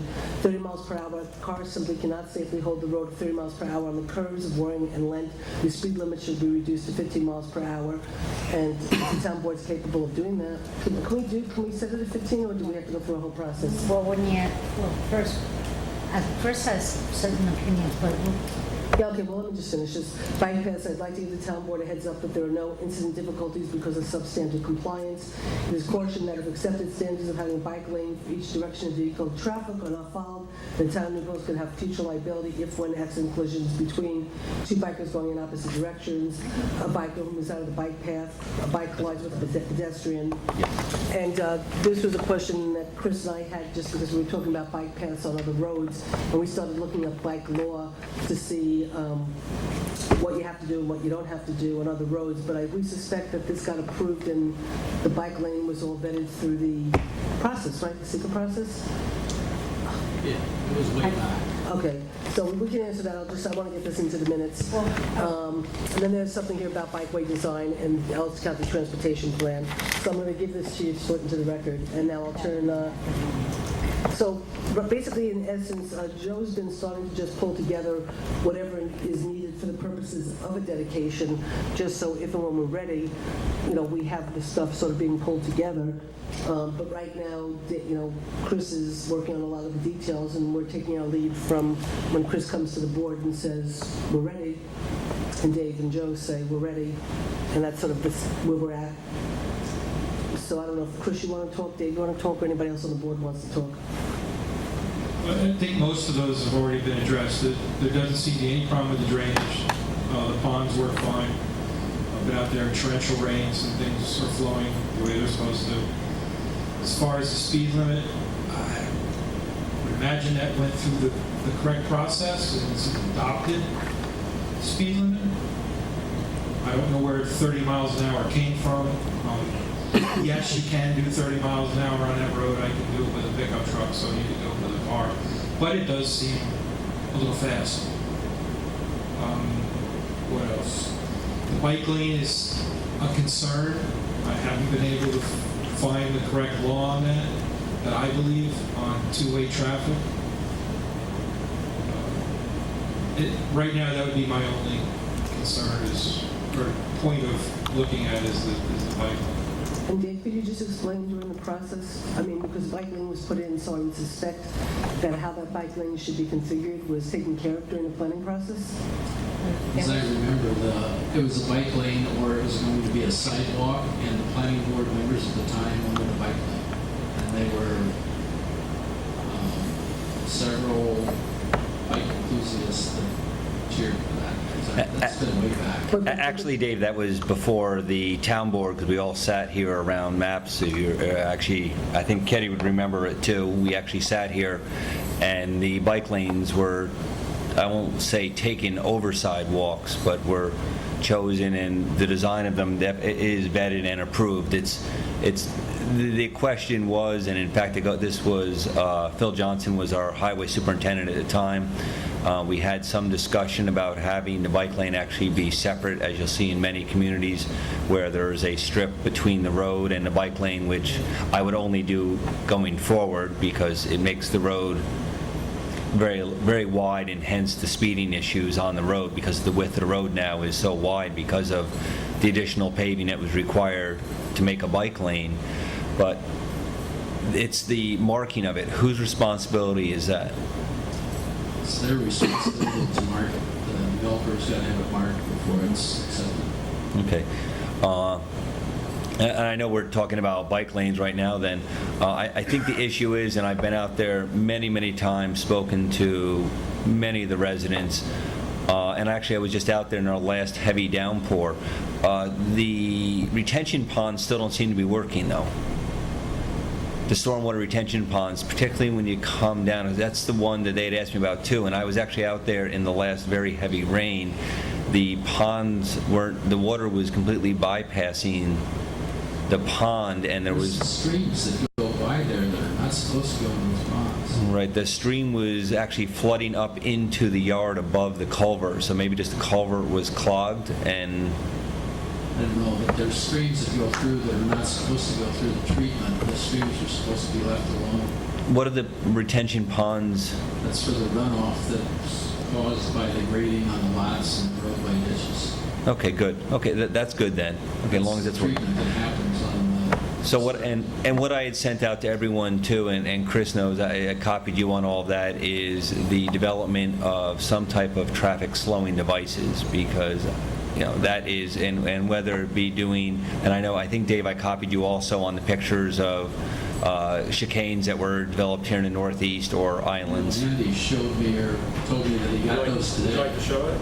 That's one of them. Yeah, there's chicanes and islands. I think I sent out a second one too, that I found some in the Northeast, because one thing I don't want to do is create more problems for Chris and his crew out, particularly plowing. I worked up some costs on those just to give you an idea. The chicanes on the that come off the sides of the roads, the road width is actually about 44 feet. You need 44 feet of road to do those. Did a little research, looked into center islands, narrowing the road down to 9-foot lanes, 100-foot center islands using a 200-foot buffer between the two. This is just a quick That's fine. figure I came up with, depending on, and to do Warning Lane is $36,000. To do length was $18,000. And that's just putting a 2-foot curve, 2-foot wide curve in the center of the road. The chicanes, again, I was talking to Dennis Doyle, and, you can do a chicane. He's had communities that have done something as simple until they complete them, is you can literally drop a dump truck load of stone in the road as long as you maintain the width of a roadway.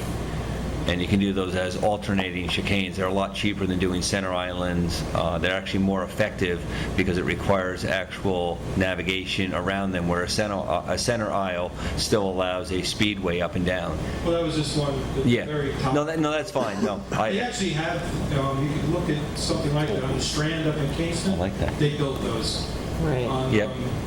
Can't think of the name of the road. It comes out by the little harbor there. Yep. They've done that. They split it up to slow the traffic down.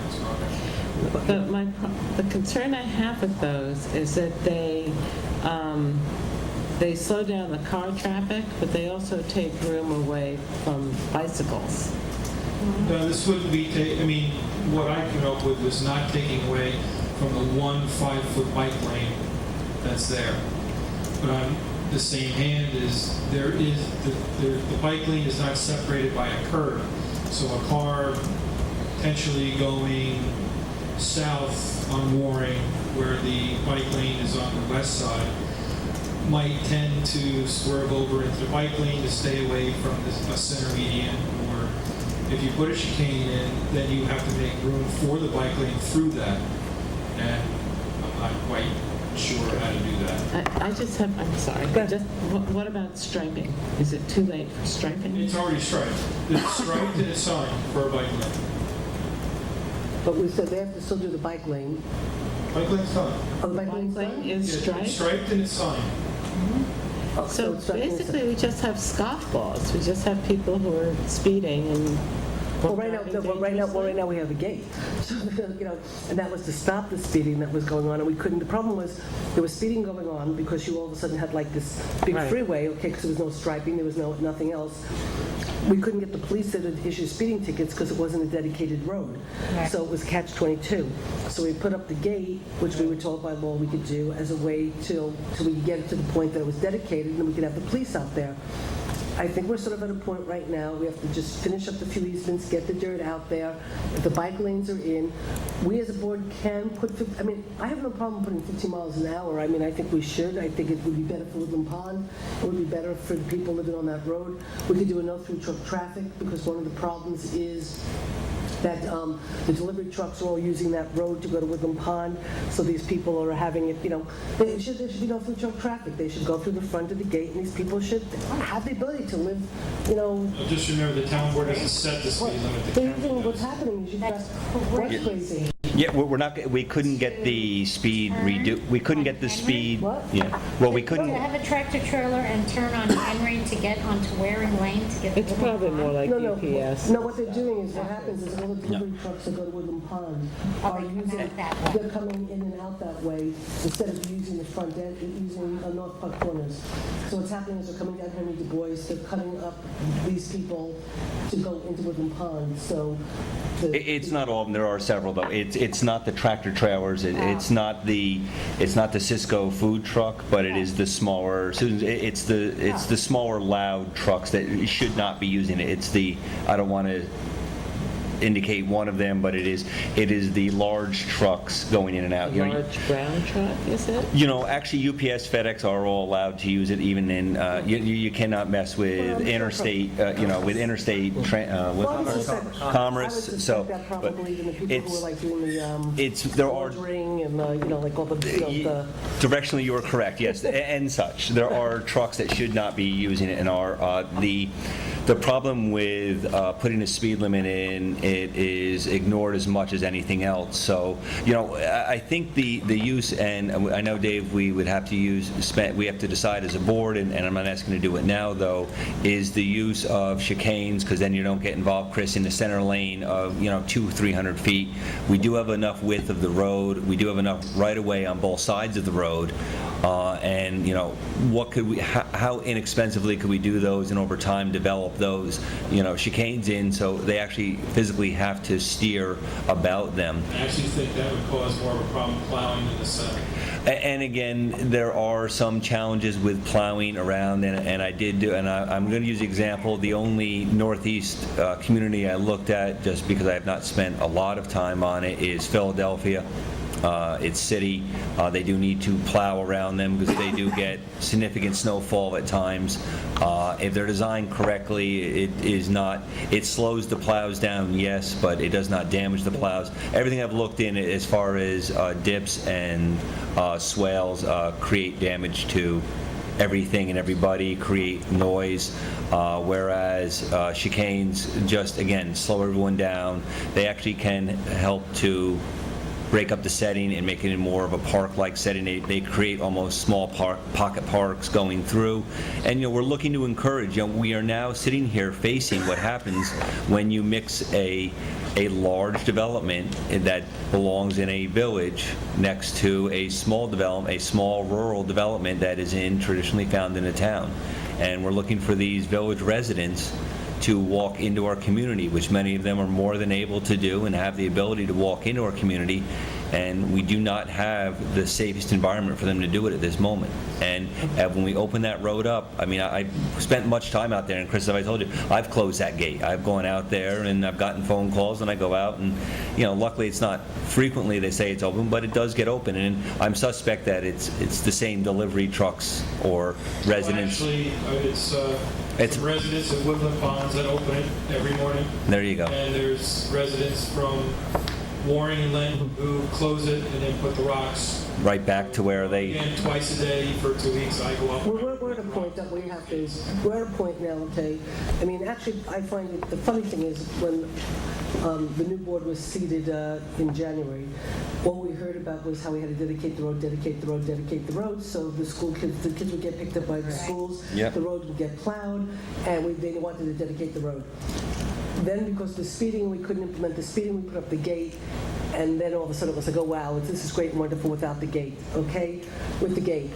We're at the point now where we have to, are we going to dedicate the road, or are we not going to dedicate the road? Are we going to keep the gate up forever, or what? I mean, it's like we've got, you know, it's a dangerous situation now.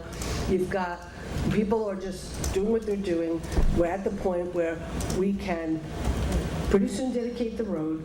And one of the things, Jeff, that as soon as, if we do the speed limit, one of the things I would like to do is ask the police to basically at the very beginning, when the road is dedicated, the gate comes down, that we have police officers there at the beginning, giving out tickets, let the Woodland Pond people be warned that there are going to be tickets be given out, so it gets established at the very beginning that people get used to this road, that you need to drive slow or there are consequences. And that's what we're going to have to do, is just sort of like take the extra step. Chris and I are scheduled to go up to Woodland Pond on September, the day before our next town board meeting, the 17th. We're going there to talk to the residents, to basically say we're pretty close to getting the road dedicated, but if the road gets dedicated the next day, because we have a board meeting, and if we're ready to dedicate it the next day, we're going to let them know, look, once the road is open and there's a posted speed limit, we are going to have police there, because we have to find a way for the residents in the urban setting and the residents in the suburban setting getting along as neighbors and figuring out how they're going to live together, because once the gate comes down and the road's dedicated, they're going to have to live happily ever after. Well, and that is all well and true and interesting, but our responsibility also, though, is to all residents of the community, which includes the village and the town. I'm not going to debate that, village and the town. And again, laws are designed in this country to protect the minority. So saying that the residents, the large resident population of Woodland Ponds comes above the small residential population of Lanton Warren is not being, well, no. No, I didn't hear her say that. You didn't let me finish. Okay. Okay, so, you know, you can make your hand motions and groan, but, so the point being is you're opening that gate is going to directly make it into an unsafe neighborhood. I believe it is irresponsible of us to open the gate and just say it will all be fine. I do not believe that is the way we should go. I'm not asking for a decision tonight, but I'm asking that we put in modifications on that road that will divert the traffic in such ways to slow it down. And again, this comes not just from me sitting here saying this. Dave was present when I spoke to the Ulster County Planning Board Chairman. I spoke to our engineer, Dave, who was there, and I spoke to our attorney. All of those are very reasonable accommodations. What are you asking, Jeff, then? Are you saying, first of all, A, who pays to do this? And then B, you're saying we're not going to dedicate the road now until we now redesign the road to put these chicaneries in? Is that what you're suggesting? Well, first of all, I do like referring to them as chicaneries because that's even better than a chicane. So, because then we're practicing chicanery. Yes, because this is turning into chicanery. That is the problem. Absolutely not. I never once said that we do not dedicate the road. We can leave the gate up until we have a plan or modifications done to the road.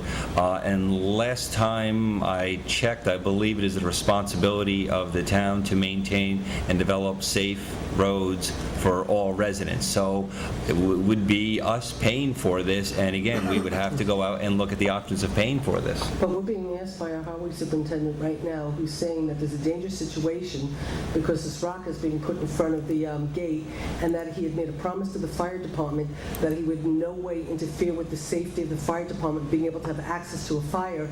And now with this big gigantic rock there, that if a fire truck hits it and they get a flat tire and they can't end up making it to a fire, that we're putting ourselves at risk. So he was asking basically in essence to say we need to do something about the unsafe situation that is being set up right now. I don't know the answer. The only way, the answer, I think, and again, I could be wrong, I'm wrong a lot of times, believe me, but is to get the road dedicated, to have no through truck traffic, to reduce the speed limit, and have the police there to enforce a speed limit so at least we can get people to start driving slow, get the road dedicated, and then we can start looking at some of these solutions that you're doing. I just don't know where do we want to go from here. Chris wants to remove the rock tomorrow and take the gate down. The gate just troubles me because it's illegal. It's supposed to be a temporary Well, right now measure. it's legal, but I agree, it does need to come down though, And- once we dedicate the road, absolutely. So, what about speed cameras? I rather than just spending somewhere between 18 and 35,000 on chicanes or whatever the other options are. What about speed cameras? You know what? What if the speed cameras were mobile, so we could use them at our trouble spots? Then it might be worth the investment. We could use them there, and then wherever the chief had a problem, or the board. And then we'll really know who the offenders Okay, are. let's, you know what? No, I'm sorry. And I'm gonna, let me just say something really quickly. Solar. Okay? Now it's We sold. actually- Kitty's on board We now. actually, I'm very glad you brought this up because Jim Littlefoot has been asking this, has asked for a year and a half for us to look at speed cameras, and he's asked us to look at red light cameras. It was referred to the police commission. They chose not to do it. He's been coming back to me. I had wanted to put it on the agenda for the town board, for us to take it up. So yes, as long as you guys are willing to, if everybody's willing to look at speed cameras, we'll take it upon ourselves. I will work with Jim Littlefoot to look at speed cameras and see what we can do. Yeah. I just was waiting to bring it and Yeah, put it on the no, agenda and just so it you is. guys were supportive of it. And I just don't want to think that the, Choose not to look. yeah, I don't want to, yeah, I don't, Littlefoot that the state law doesn't allow it. yeah, I just want to make it clear that, yeah, There's nothing we. There's red light New York speed State cameras. doesn't Well- allow speed. Speed cameras that are actually letting New York City do a test and, Because but there's no way of knowing it. I don't know if it's speed cameras or red lights. no, red lights they allow, and then, Speed cam- and just so you know, it was under either IRA or previous to IRA, I forget, because it was looked at, the red light ones. The problem is with the red light ones is that fiscally, they do not pay off. It ends up costing you, let's just pretend that a red light camera produces 50 tickets in a day.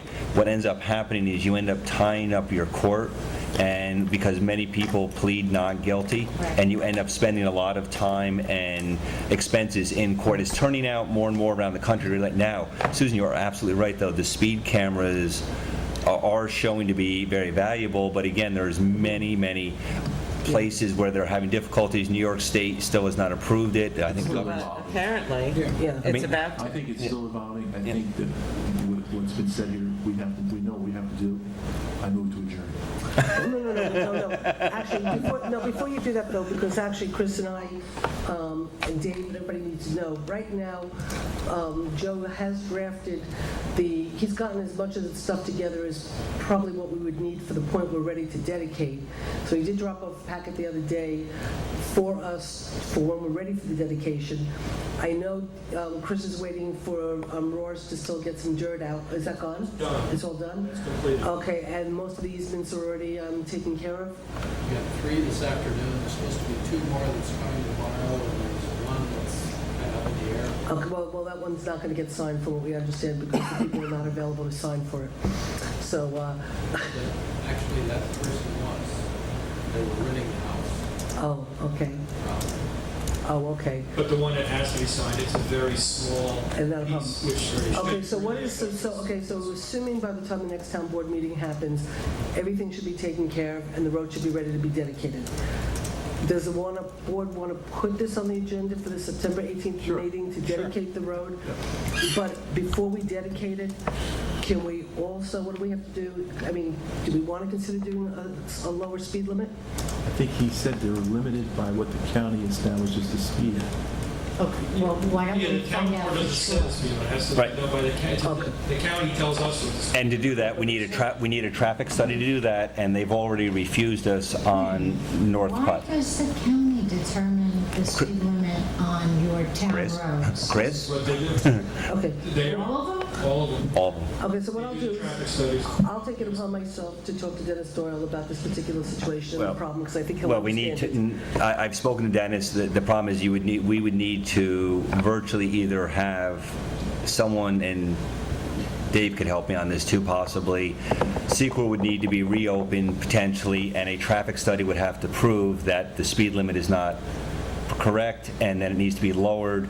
We tried to do that on North Ohioville just because, and we had a speed study that actually even said, yes, we need to lower it, or not North Ohioville, I apologize, North Putt, by Woodland Ponds, and they, I won't say refused, but they did not support the findings, and the speed limit has stayed the same. So it would be an uphill battle. One thing we could definitely do, right, Chris, is we can ban truck traffic right away. Yeah, that we can do. So truck traffic we can ban right away, so that we can do. Okay, And we can add stop signs too, if we feel there's any place that we want to put more stop signs. I mean, you can't put them in randomly, but if you feel there's any more stop No, but we can signs. certainly put it from when they come out of Woodland Pond before they enter into Lent Drive, right? I don't Room know. For probably maybe one more stop sign. I mean, Dave could speak to that. If we want to put in stop signs, we can do Okay, those. all I just want to know is what do we have to do if we're going to look to dedicate it on the 18th of September or the 19th or the following week. If we want to do the no through truck traffic, We'll do it then. we'll do, but we have to do it before we dedicate the road. Why? Why can't we do it at the Why same would time? just, well, that's what I'm asking, if we can do it all at the same time. How can we do it before we dedicate the road? Because the road is Yeah, we not can't do ours anything, until we yeah. dedicate it. Okay, so we have to dedicate it first. Dedicate the We could road, do it the I could same write a letter meeting. asking, and then you could approve, you could, Okay, Do so that. we can dedicate the road, and then we can do the no through truck traffic that night, okay? you might have a week. So we can take care of that, and then we'll just, I just realized that we never actually put the, we had the public hearing on the water modification, but we never actually adopted it. no, we kept the public hearing open because there was I something. closed it. You closed it? Didn't I close Did you it? keep it open? Because, Closed it. oh, I told you to keep it open because it was, I did keep it open at 20th. no, I wanted you to keep it open, I wanted you to keep it open because there was because Dennis Doyle sent something back saying that the county planning board, can we move to reopen it? Why not? Yeah. Or do you have to notice it? Do we have to reopen the public hearing, or you want We to just rescind the discuss? motion to close it. Okay, before we get to that, can we finish Lent Drive? Do you guys want to plan on dedication for September 18th? You want to make it for the following week after that? Let's make it for the 18th, so if we have a problem, we can... Okay, because we have to let people know, we have to let the residents know, we have to let Woodland Pond know. And also we have to let the school district know, because as soon as we dedicate it, the school buses have to pick the kids up. Oh, right. Yeah. So we're going to look to dedicate it on the 18th and try to deal with this. Okay, so that's Glen Drive. Okay, so let's just move back to that. There was a, Well, can we, while we still have Dave here before he leaves, can we also add another thing to, or are we ready? The application from the Birches. What do we need to get that before us also? is that the Vaccaro one? The Vaccaro, yeah. Well, the thing, I'm sorry. Just to comment and just explain to the board. So can, No, well, no, I got to stop that for a second, I'm sorry, Jeff. No, it's okay. Because you had pointed out to me that he owed money from his last go-round, he owed $25,000 from his last go-round. So, so basically, we have a call into George Lithgow. What I was told by Kelly is they wanted to keep it open because the only way that they'll ever hope to get the money is by keeping it open and working on it. So George Lithgow's on vacation, and so Kelly has called to George to say, how do we handle the money that's owed before he comes to the town board?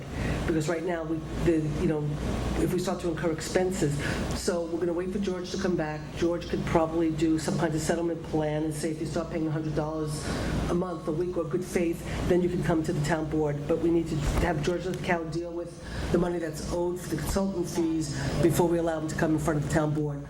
So, Yeah, I don't know how much it was, but I know it's been. well, you're the one who pointed it out to me. I went down and talked to Kelly after you told me. It's a lot of money. It's an awful lot of money. And so they wanted to keep it open in order to collect the money. George will make a recommendation to us and deal with it from that perspective to make sure we're on legal ground. We can reopen the case, start charging, not compromise anything, and then we can invite them to come to the he town sent out a board. letter to all of us, I just didn't know where it was. Okay. So your Yeah. B fund balance goes up more. So, no, that does not go into B. Actually, what's going So- to happen is in the future, all the escrow money that's right now being reflected in the B fund will not be reflected in the B fund. It shouldn't be. It should be completely separate. And, So Kelly is in touch with well, Kelly- Mr. Well, I have to Mr. have. No, what Vaccaro. happened was I had a. Carol and I were in touch with Mr. That's fine. Vaccaro. No, okay, And okay. so, but then when I spoke to Dave about what do we have to do, and he told me about the money, I went down to Kelly. Now what we have to do is call the Carol back and say the attorney will be in touch with you about how we proceed to go further. Gene, you have a motion? Well, we have to do the municipal water. I have to tell you really quickly. I make a motion to rescind my motion closing the public hearing. Second. Okay, and then while Dave is here, Dave, All in you saw the thing, you know the thing from Dennis Doyle, You right? seconded me? I did. All right, and then I make a motion to hold open the public hearing on the water definitions. Do we have a second? A second? All in favor? Aye. Okay, so now that Dave is here, maybe we can close it or whatever, I don't know, but we needed to discuss this before we did anything. This is from George, Dennis Doyle. The Ulster County Planning Board wanted us to change something, and so if we are going to change it, we have to do a supermajority of the board, and, but I don't remember if Dave thought it was a good idea or not a good idea. I don't remember if George thought it was a good idea or a bad idea, but let Dave tell us.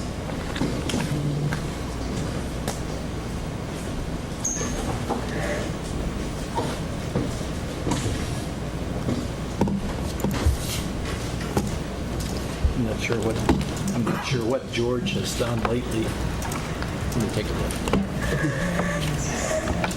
Well, this is from George to us. He said there are various ways the board can proceed. Right, but I don't understand I need to understand what the county objection is before I would want to override it. Okay, I'll read this out loud. I spoke with Dennis Doyle today. I called to ask if the county planning board has considered the proposed local law. He said that the planning department had made an advisory recommendation, but the planning board had decided that it should be a binding recommendation. As I understood it, and from what I understood, actually, just so you know, Dennis and George Lithgow did talk about this law with Kevin and Dave in attendance. George ended up, Dennis agreed with what George was going to do. George made modifications. Dennis made a recommendation to the county planning board. They overrode him. As I understand it, the planning board's recommendation is that the proposed definition be amended to delete the provision that would include a water supply for which the town has established a backup district and approve a takeover agreement.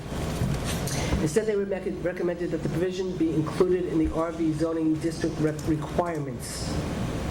There are various ways to proceed based on what the town board wishes to do.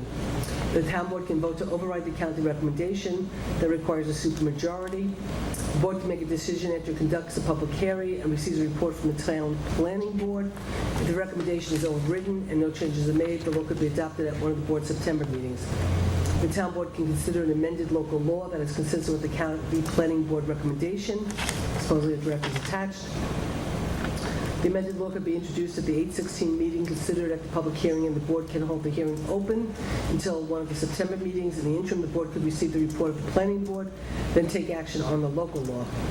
I would recommend that notice of the amended law and the adjourned public hearing be published and circulated to adjoining municipalities. Following the two-way procedure, except that the 8/22 public hearing would be canceled, and the public hearing on the amended local law would be noticed for one of the board's September meetings. The only advantage to 2B is that it would be not necessary to continue the public hearing. On the other hand, 2A allows consideration of any public comment before the board takes action. And I think what it was, Dave, it was really more about putting it into the RV district, or taking it out of the RV, or that was what it was.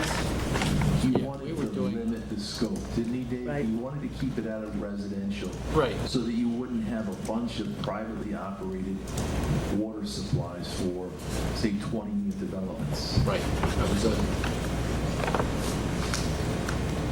And I don't think the county planning board understood that. I think, as I understood, Dennis tried to make that clear, but he didn't succeed with that. So do you think the county planning board's making a mistake with its recommendation, and we should stick to what we originally came up with Dennis and with George Lithgow, or? I'm not sure that they understood what Dennis was, that Dennis had asked for a modification and George made the modification. Right. Susan, can we ask the DEP to help us with this? Really? To help us with what? The DEP. Can we ask them to help us with this? Do we want to send this to the planning board, or do we want to just take action? I just want to understand where George has these suggestions on the back. No, this isn't George's suggestion. This is the. George is recommending the language on it. Yeah. Well, I don't think he's, no, I understand that. I don't think he's necessarily recommending it. I think this is what the recommended law would be if we followed it. This would be the recommended language we would change if we bought into the Ulster County Planning Board's recommendation. I don't understand the difference. I'm sorry to say. I don't understand. You're limiting, the way I read it, you're limiting to only RV districts the ability to characterize what's there, which is a water district with all those requirements, Kitty. You're giving in RV districts that definition, the definition of a municipal water supply that allows these people to develop property. Correct? That's right. So this definition would not apply to any part of the town that is not in an RV district, is what it's saying? Dennis was concerned that it would be applied to R1s and then you would get double density out of that. So that's when George added the RV part into it. You get double density when you have a municipal supply. Right. But that was when we amended our law. Right. So Dennis amended our law to make it better from his perspective. And I'm not sure the county planning board understood that difference. Oh, no, now I'm confused again. Oh, I'm sorry. Okay, Why don't we start with what the original law was, what Dennis suggested we change, and what the county planning board's trying to change too. So if we do the three things, that might make it clearer for all of us. It sounds to me like this is what the county wanted. They wanted us to restrict it to RV. I think that's correct. I think that was the option the county wanted. And they're saying we want to override what their thinking is, that we can do that. That's what I think they're saying. Remember, we originally had whatever we had. Remember in the meeting, Dennis was unhappy with what we had, and he wanted George to change it, and Dennis and George had that big debate. And Dennis wanted to limit it to within the definition of RV only. So it was a limited application rather than a broad application of the rule, which is, this rule takes what's municipal and expands the definition. And he wanted to limit that expansion just to RVs. And that's what George did. Right, so George did that, and that's what went to the county planning board. And the county planning board is now, what are they doing? I don't think they understood. I mean, Dennis tried to explain the difference, what he wanted, but the county planning board didn't agree with it. No, but I understand that Dennis made it tighter, which is what Kevin's saying we want. But so what's the county planning board trying to do now, Kevin? I'm just reading with the first, second, third paragraph. It says, instead, they recommended the provision be included in the RV zoning district requirements. They being the planning board, right? Isn't that what the 1, 2, 3rd, 4th County paragraph? planning board. Yeah. Instead of a definition change. You see that? As I Wasn't understood it, what's the difference between just making definition change in the code or? because then it's a broader application. It was where it's going to be in the, If you change it in the code, then it applies everywhere. And before, George had taken that definition, kept his definition, but said this only applies to an RV in the definition. And it looks here like the county planning board wants to just put that right in the RV zoning district requirements instead. which makes it bigger, and Dennis was trying to make it smaller. This is Dennis's recommendation. No, this is against Dennis's recommendation. You're right. No, I think the way I read this, Dennis said at our meeting to just try to limit the RV. And then as I read the fourth, is that a paragraph? As I understood it, the planning board's recommendation is that the proposed definition be amended to delete the provision that would include a water supply for which the town has established a backup district and approved a takeover agreement. Instead, they recommend that provision be included in the RV zoning district requirements. You know what? So Part of the problem is that we don't have the county's written comments, which we usually get. So, let's, that's why I said we shouldn't close it, because we had this. So now that it's open, we don't have to close it. What we can do is... Did we get written comments from the county? I don't think so. We just got this. Okay. This is all I've gotten. Okay, so we're kind of left hanging. That's why I said not to close it. Are they included in their minutes, the actual comments, or no, they're not? No, okay. You have a separate sheet that comes back. Yeah. Yeah, usually we get the determination sheet with it. So I think without the written county comments, I don't Sounds like it was going to be advisory, but they ended up making it binding too, so we really should get that sheet. Right, so we have to... I mean, I would really want to understand their reasoning It before I looks was to me going to the overrule it. definitions that we're amending are in 140-4. You're looking at county Point C. That is 140-4 is the definitions part. Right. I thought that was it on the local law, that we were amending the definitions. This is 140-20B, which is the RV. Right, which is a totally different section than what we're doing. Okay. This is what they recommend. Okay, so this is not inclusive in this. So if we were to adopt or consider it, would be it would be a new public hearing. This on the back. would That's why definitely this have to be- wasn't making sense, okay. This would have to be a This, public Katie, hearing. is not in the local law Right. yet, okay. It's a whole new Yes, thing. it is. So we're going to have to So, well, we're going to... We're going to get the official comments and review. We're going to keep this Yes. public, we're going to keep this public, we're going to keep the public comment open. Then we'll have, when George gets back, we'll have him give us a better explanation, and we'll get the county planning board minutes. And then next meeting, we can put this on our agenda, we can decide if we want to close it, amend it, or do whatever we want. We'll do it right? first. Okay?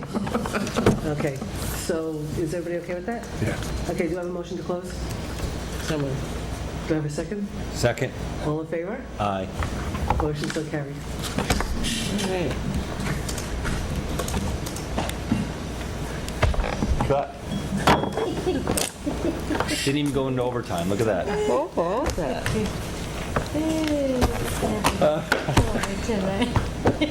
I don't see.